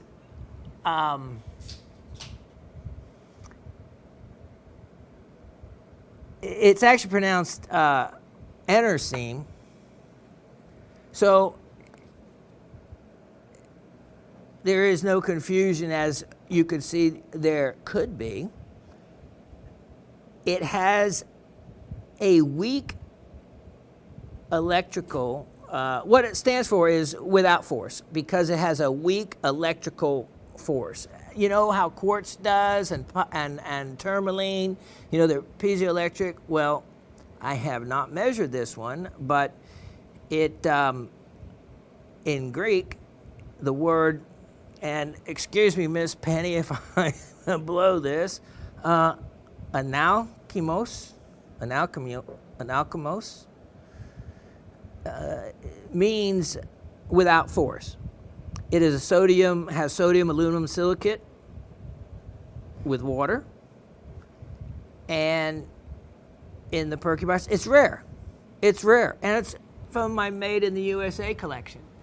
And I think it is. Is this attached? Yes. So this is somewhat attached. I don't like when they do that, but you can pull it off and out of the Percubox if you want.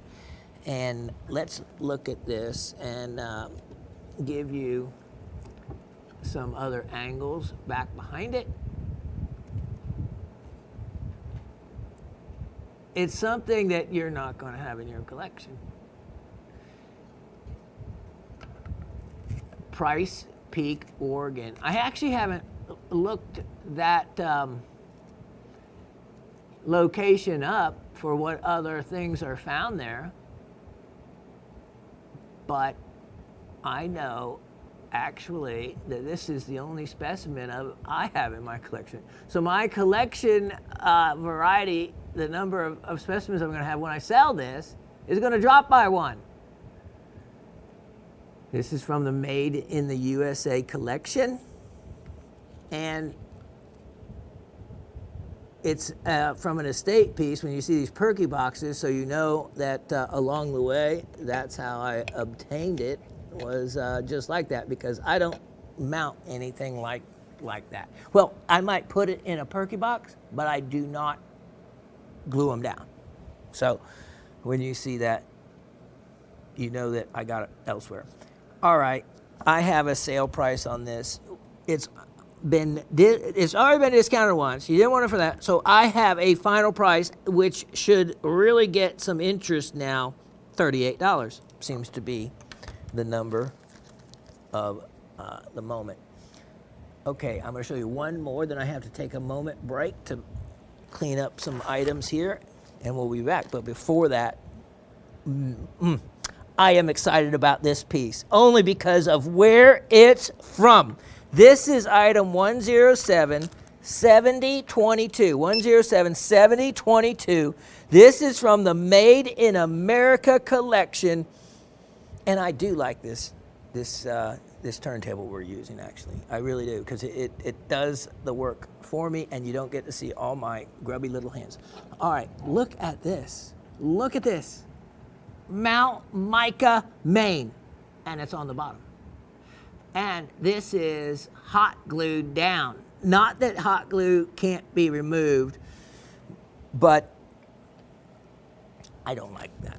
It seems more permanent, and it's just something I don't do. So you know I didn't do it when you see that, and so you know it's an estate piece. Look at this. Okay, now, Mount Micah, Maine is known for something other than this beautiful phlogopite mica. It is known for some crazy tourmalines, beautiful tourmalines. I have had carvings of flowers, and some of you may have gotten in on them from Mount Micah, Maine. I have had, there is purple apatites that come from the pegmatite deposits of Newry, Maine, and Mount Micah, Maine. I love Maine so much that after, when I got my divorce, I took 4 months off. My son was young. He was in good hands, and traveled the world. Rock hunting, going down in mines, just, getting as involved everywhere I went in jewelry and the gems and minerals when I could, and when not, I just did sightseeing.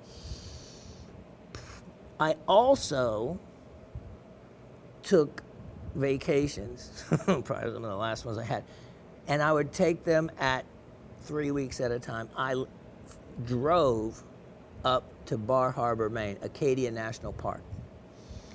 And because I love Maine. And the geology of Maine, the pegmatites of Maine, it had everything. Plus it had lobster. And yeah, I picked the real blueberries. Now I have a bunch of blueberry bushes at the house because I love blueberries, but they're the big blueberries. You know what? The real blueberries are those little, small, wild blueberries. This kind you can still get in the little can when you buy blueberry. Yeah, I tell you, blueberry muffins. Yeah, that's it, blueberry muffins. And you get the little can of blueberries with them, and there'll be the little small blueberries. That's the real blueberry. What a flavor difference they have. So on the side of Cadillac Mountain, which is pretty much a granite outcrop, are all these, I saw from a distance all these people look like little ants on the side of the mountain. I wondered, what are they doing? So I, of course, said that next to a local, and then they looked at me like I had 3 heads. But they were very kind and patient and explained to me that they are picking wild blueberries at that time of year. Boy, I was up on the side of that mountain, and I didn't bring any blueberries down with me. They all wound up in my belly.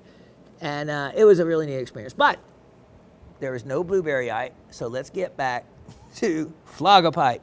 Phlogopite, one of the types of mica, and it is also with feldspar, and I'll show you that in a minute. And so the word phlogopite, of course, as most of the items have a Greek origin for a name. Phlogopite is a type of biotite mica. Now, where else have you heard of biotite? Biotite mica, you've seen it in another specimen. I should make it a trivia question, but I may do some other form of it. Anyway, biotite you have seen associated with the red zircons out of Pakistan. Those zircons often are associated with biotite mica. Well, phlogopite is a type of biotite mica, and its main minerals, get that? Its main elements involved in the mineral are potassium and magnesium. After that, aluminum, silicon, oxygen are standard fare for micas. And in 1841, it was named by August Berthaupt. Now, if that sounds familiar, it should. We have offered and sold Berthauptite, and out of Cobalt, Ontario. Now, he was nice to name it not after himself, but for the Greek word phlogopos, which means resembling fire, due to the red tint of the original specimens that were found. Well, you don't have to go back to the original specimens. All you have to do is look at this specimen. Look at the red color in there. Look at that. That is certainly close enough where I can see, out of all the different colors of mica that we've seen before, lepidolite being purple, we have the other yellow lepidolites, we got muscovite of standard color, the silver colors. You can see that. Now, I'm curious to see just how much light passes, if any, through this.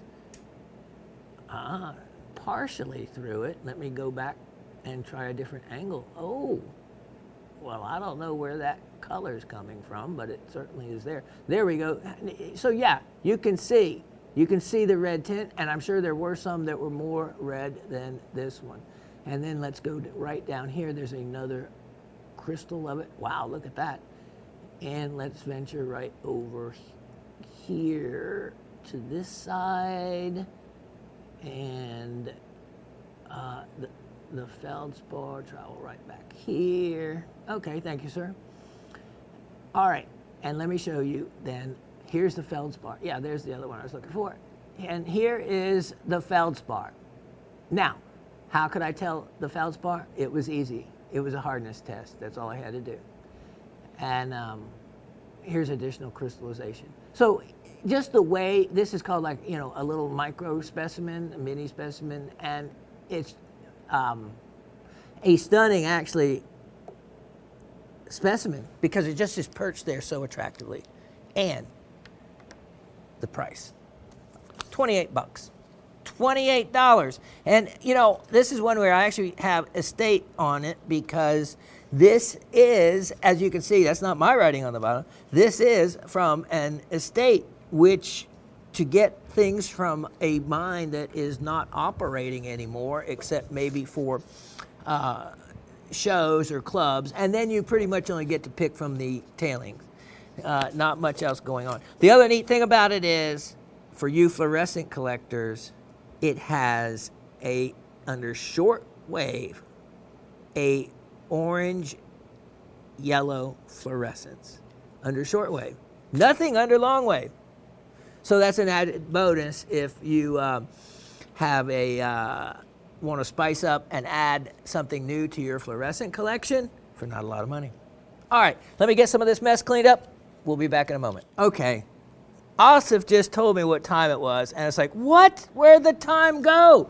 But, you know, when you're doing what you enjoy, it goes by, and, you know, it goes by, and I still keep talking, and we're going to get down to some business now. All right, here is the finest piece of Scooby-Doo you have ever seen. And if you try to look that name up, you are not going to find it. The real name of this, of course, that's the nickname that the Raven gave it long time ago, even in the live show. So the real name is Scooterudite. And the name is actually from where it was originally discovered in Norway. Its initial discovery in 1845 in Norway, of all places. So in the mines in Modum, Norway, it is a cobalt arsenide, and it's going to come with that stand, which, you know, disguises it. I had a dark black stand, a metal stand, but you could see the stand, and this is one that you don't want anything to take from its beauty. Hardness of 5.5 to 6. Specific gravity of 6.5. That's heavy. That is heavy. This is by far, out of all the Scooterudite we have had, the finest of them. And I can't help but to admit, well, I didn't do it. The Raven did. She has an eye for the best of the bunch. Out of the pieces we had, it was the best of the bunch. And she kept it for our collection, and I'm talking about from,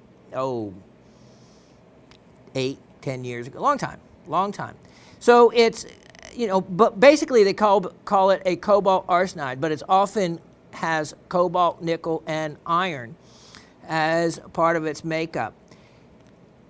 If I want you to go and try to find a better looking specimen, even if you go to mindat.org, which is, you know, isn't a place that sells specimens, but is a place for referencing specimens, and the best of the best is often put up there by these well-known mineral dealers,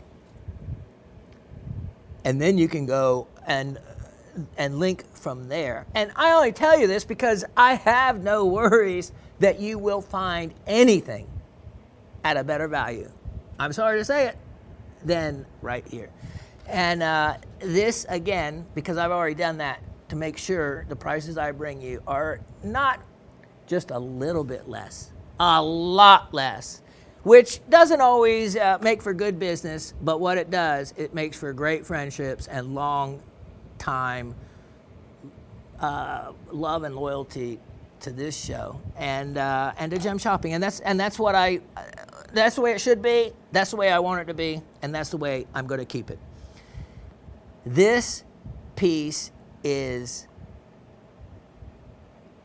the finest out of a number of ones that you can look at. So if you want to look, it's not only the finest for the perfect formation of the crystals, but also for size.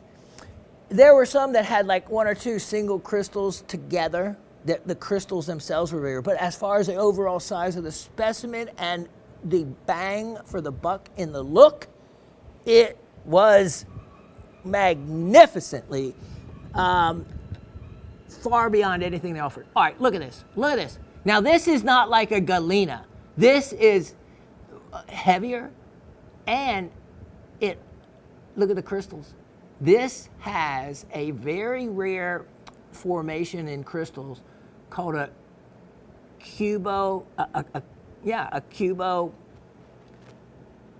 Octahedron in the crystal world. A Cubo Octahedron. Now, I think I spotted one ahead of time so I could show you what it is, but basically you have to go look up. It's on the number. It gets real technical, but what it is a cube with an octahedron side. This is an isometric specimen, but there's nothing like it. So it has very, very rare habit formation of the type of crystal.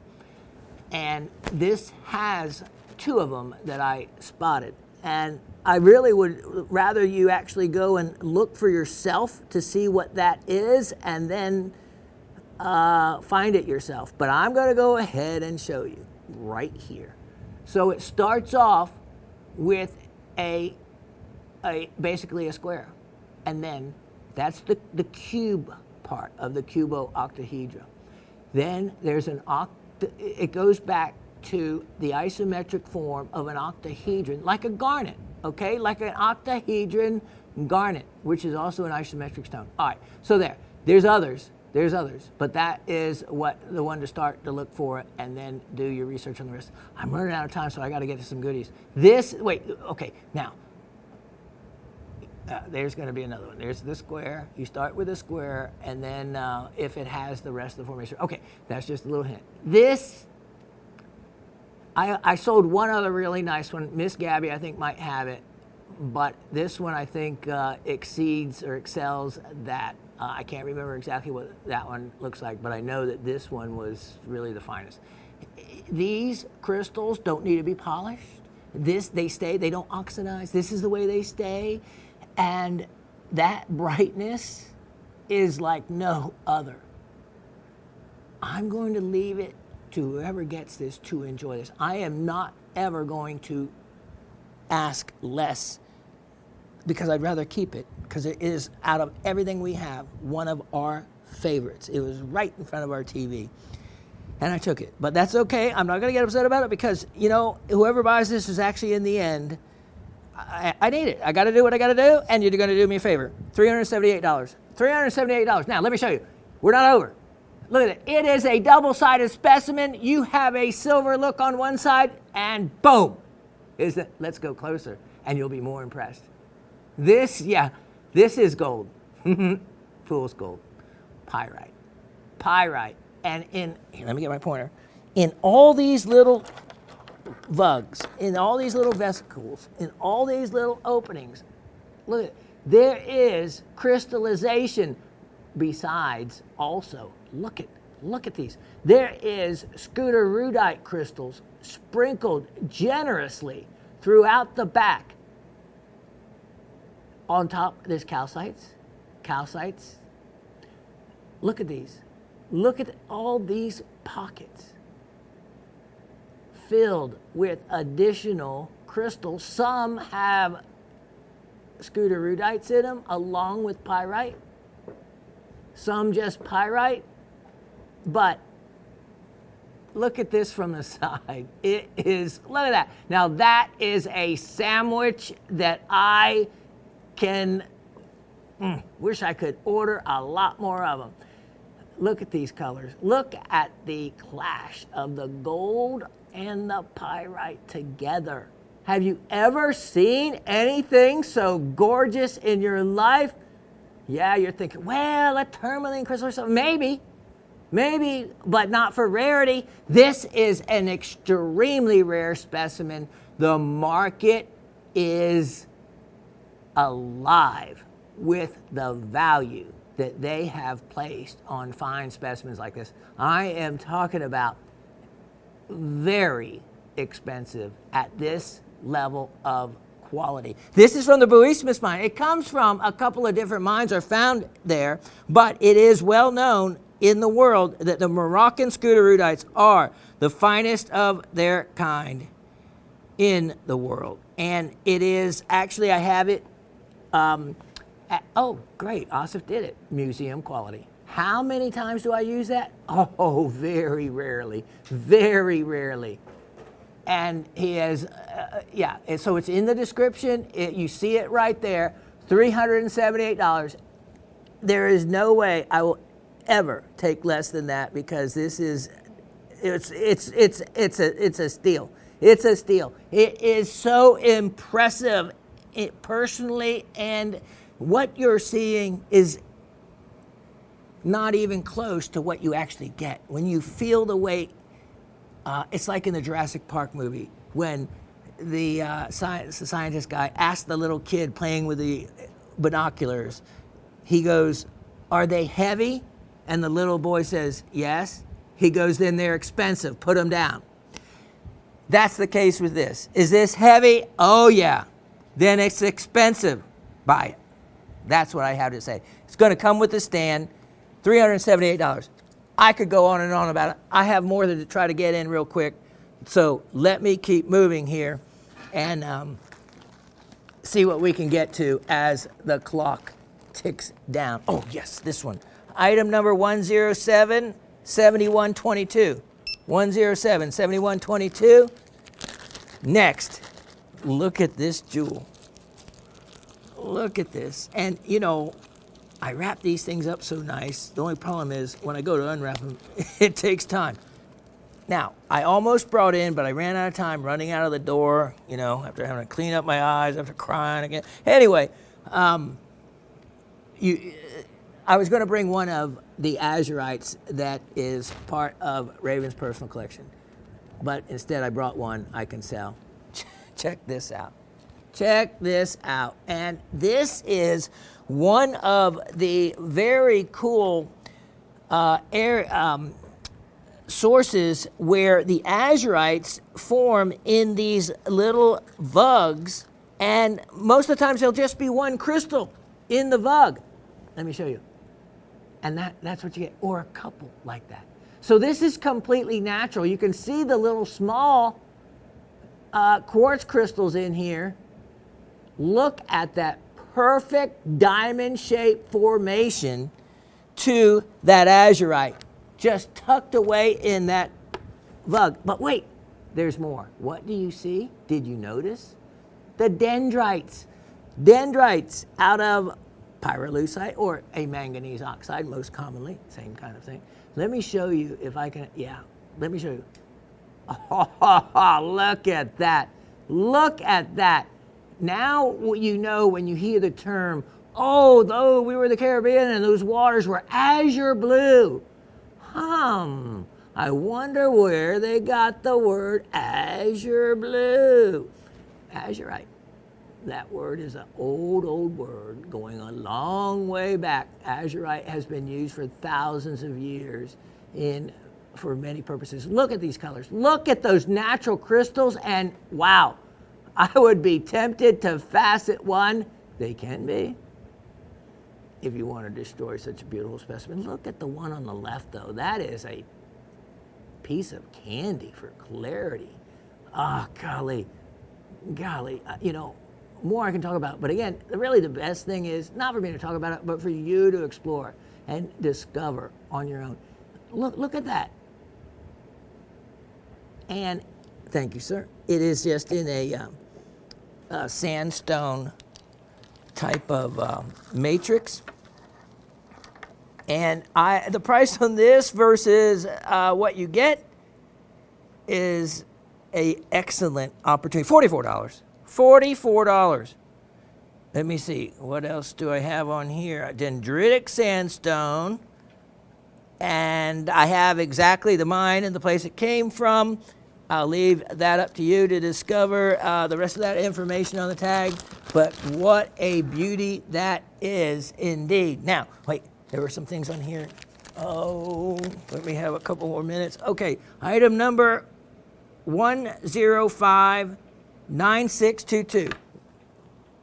1059622. Oh, 22. And let me show you. Oh, I'm sorry. That's not the right item number. My apologies. It was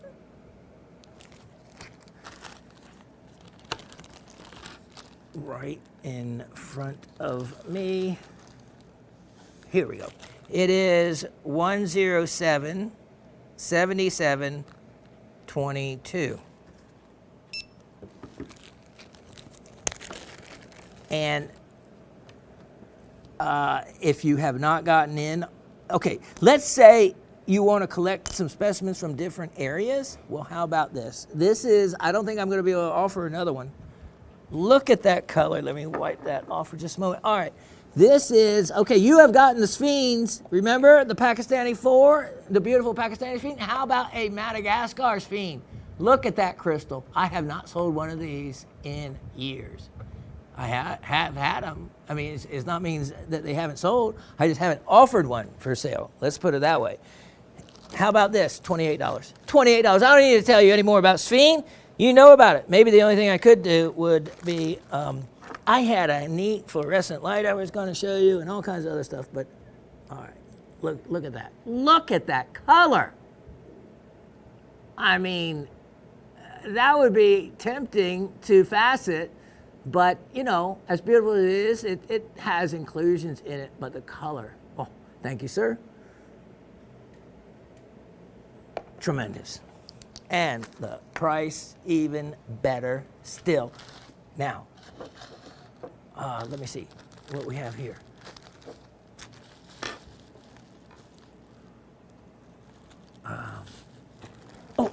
Yeah, let me get into this.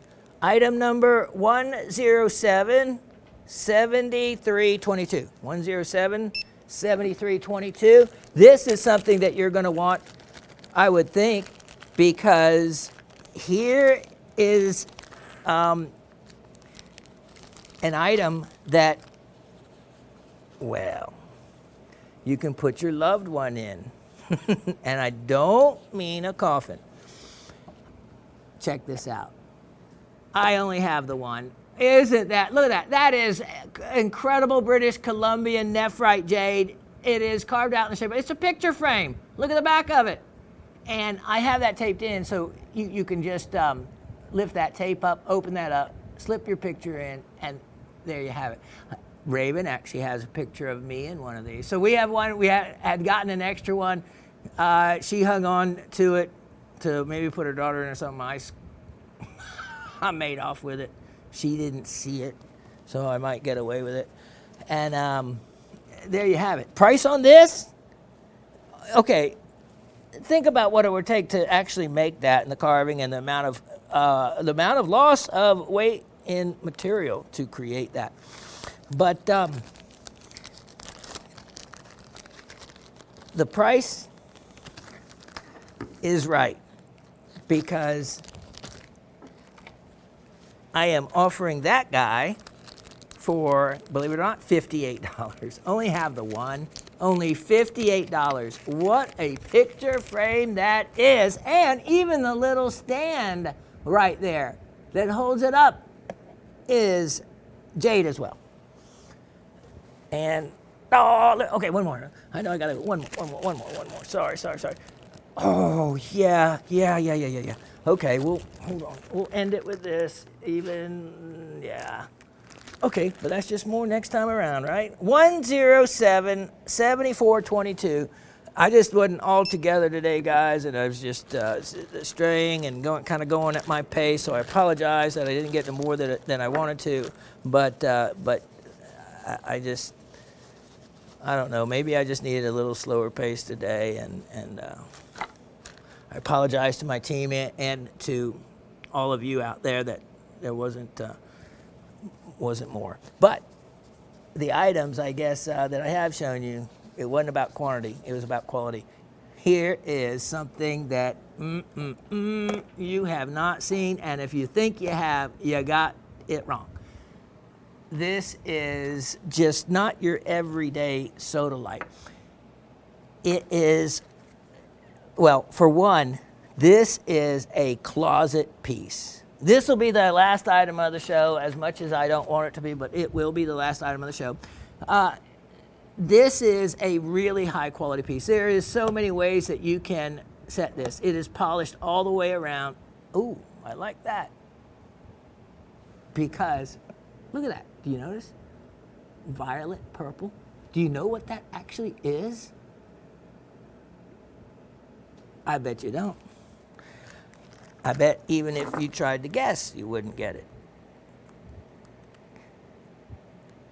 It's hexagonite. I am not kidding you. Hexagonite. What is hexagonite? Well, that would be a new mineral for you, wouldn't it? It is a manganese tremolite. You say, huh? What is tremolite? Well, you should know what tremolite is. We've talked about tremolite. I brought in tremolite. I brought in tremolite form that I have mined and discovered myself. This is Afghani material, and I will show you the tremolite in a moment. It's a wonderful free form. Here is the thing. Okay, Brad, you're a fluorescent mineral lover, or anyone else. This fluoresces like nobody's business. And what's doing it, well, there's a couple things, because you know what? There is a greenish yellow kind of fluorescence. There is a stunning, strong, or a yellow, it's a yellowish orange fluorescence in it as well. But let me show you what's really neat, and let's see if we can catch the light coming across the crystals, because that way you'll know what is the tremolite. Tremolite is a part of the family that kind of extends into a fibrous nature, and is kind of in a family that can extend into a crystalline serpentine, and which of course eventually ends up into an asbestos and things. Okay, let's see if I can get the light to reflect, because it looks like astrophyllite, if you know what that looks like, in the movement of the fibrous needles across the surface. And it makes for every face of this is a complete different look.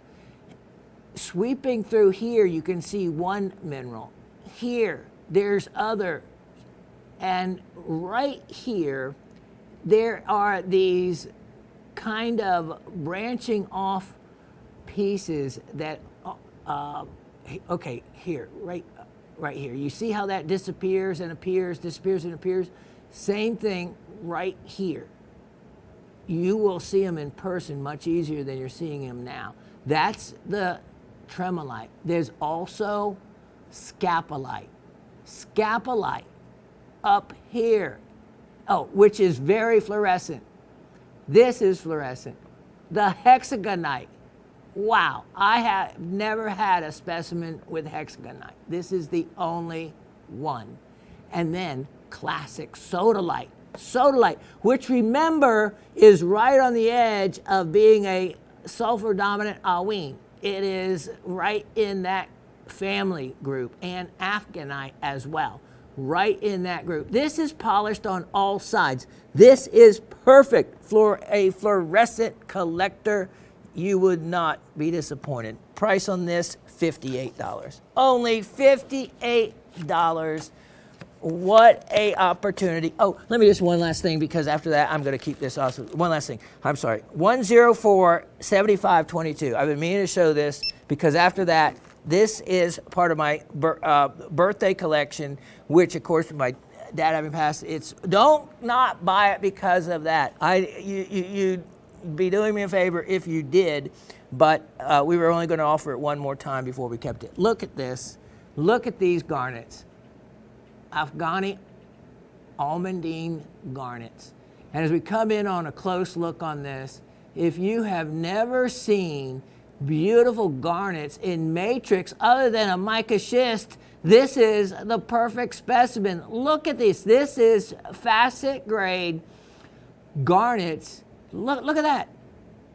In a gorgeous matrix, and there is what is down in there?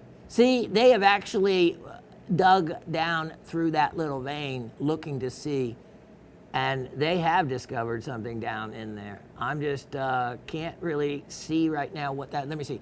Garnet, tourmaline, feldspar, amazing. Just an amazing, amazing, amazing piece. Here is your tourmaline. Wow. Oh, whoa. What are we looking at here? Do I not have that in the description? I don't see it. So what are we looking at? And tourmaline, blue tourmaline. Look at those. At first glance, that's what I think it is. Absolutely gorgeous. This is the last item of the show. And price on this guy, let me look. Look at all these. Yeah, so there's tourmalines, there's those tourmalines, that's what they were looking for. Look at this bicolor stuff going on. What is that? I don't know. But if you don't get this for only $68, then I don't know what better value you could ever have. Oh, look at all these crystals on the side. When you see this up, yeah, right in there. So all these little white crystals, feldspar. Look at that. You know, by way of crystal form, I don't think some of these are garnets. What is that? Some look at that. Wait, hold on one moment, and let me catch the light. That looked like a spinel termination. Hold on. Yeah, that absolutely looks like a spinel termination. I'm going to take this back if no one, yeah, this is the last time. And Raby's going to be mad at me because she already wanted last time to be the last time. But I thought, no, I'll give everyone one more chance. We'll let that spin back and forth. We'll be right back with the trivia question. Okay, so I had to apologize to Asa because really our time ran out. And, you know, I don't know. I was just trying to be relaxed. And we hadn't done comments in a while. We hadn't had, you know, so it just means there's more to show you next time because I have more. And again, we're getting to items, different items. Some going to be more valuable, but you also noticed that I still keep it new, fresh, and price points for everybody. I got some great stuff that you're going to be seeing as the weeks progress on. And we haven't run out of anything yet. And you know what? The nice thing is that you're being able to purchase items that I'm not going out and buying. In other words, by that I mean they're not new items. These are items that have been either in previous estates. In one, I've told you that before, or some of you may have known, one of the jewelry stores I own, well, both of them actually, we are well known to buy gem and mineral estates and to all the pawn shops and other jewelry stores. So they have no idea what this stuff is. Who would know what a scooterudite is? You know what they pay for that? Probably the value of lead or something, you know, $3. They would have no idea of the value, whether it's real otherwise or not. But I did. So with these people that would inherit granddad's rock collection, or you need any, I wish I could sell my equipment. I could set up a jewelry school with as many benches and equipment and I need to sell it. So I actually need to find an outlet to sell it. I'm not really one of those internet salesperson, but you know, anybody have any good suggestions that is like a guild that I could maybe off it? There is nothing I do not have. How about this? 7 steamers. Yes, I have 7 steamers. One of the most expensive pieces. Rolling mills? 4. And I'm not talking about those little foreign inexpensive ones. No. The largest, widest with the reduction. Yeah. So I could go on. So when I have these specimens, they have come from estates. They have come from, well, that's why I even put previously owned opportunities. So even my son. So when my mineral collection, if I passed, as far as into my family, my son wouldn't want it. And I didn't want to leave him with, who knows, 10,000 pieces. So I had to start selling it. Yeah, some things, the scooter, but my joy is in sharing these at this point in my life with all of you and knowing that where they're going. Other side benefit of that is I need the money. So buy. The show was set up as a show and tell plus sell, okay? Plus sell. So we have to sell to keep being the first part. And I'm just saying that because don't feel like you're taking something wonderful, dear, and the firstborn from me. But no, just know that everything, as the quote was from last week, everything happens for a reason. And I'm going to trust and have my faith where it belongs. And I am just glad to see when you guys are as excited as I am to buy a 12-ray star sapphire. You know what? I think I have another one. I'm going to find it. Bob, let me know if you want that other parcel of diamonds. I will get it ready for you. Take advantage of these items. And I can't still thank you enough. And if I just was not myself today, I apologize for that. And if I moved at a little bit slower pace, I apologize for that as well. But I just needed to do what was comfortable for me and not overdo it. It's been a difficult week. So, all right, ready, set? We have trivia again. Yay, huh? Okay, ready, set. Number 1. What element creates the violet in hexagonite? Remember, you can use your notes all you want. Just no fast forwarding or rewinding. What element creates the violet in hexagonite? Number 2. What mineral did I show was considered the best of its kind in the world? And when they say that, when you read that and see that, it can be also interpreted as what mineral did I show that is from a locality that is considered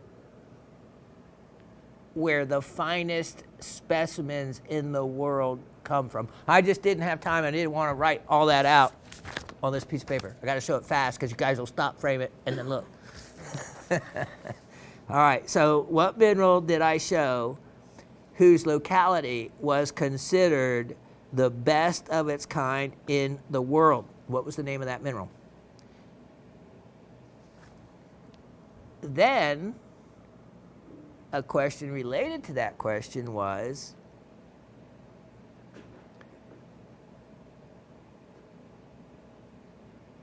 yeah, so what mineral? So you got to name the mineral that is considered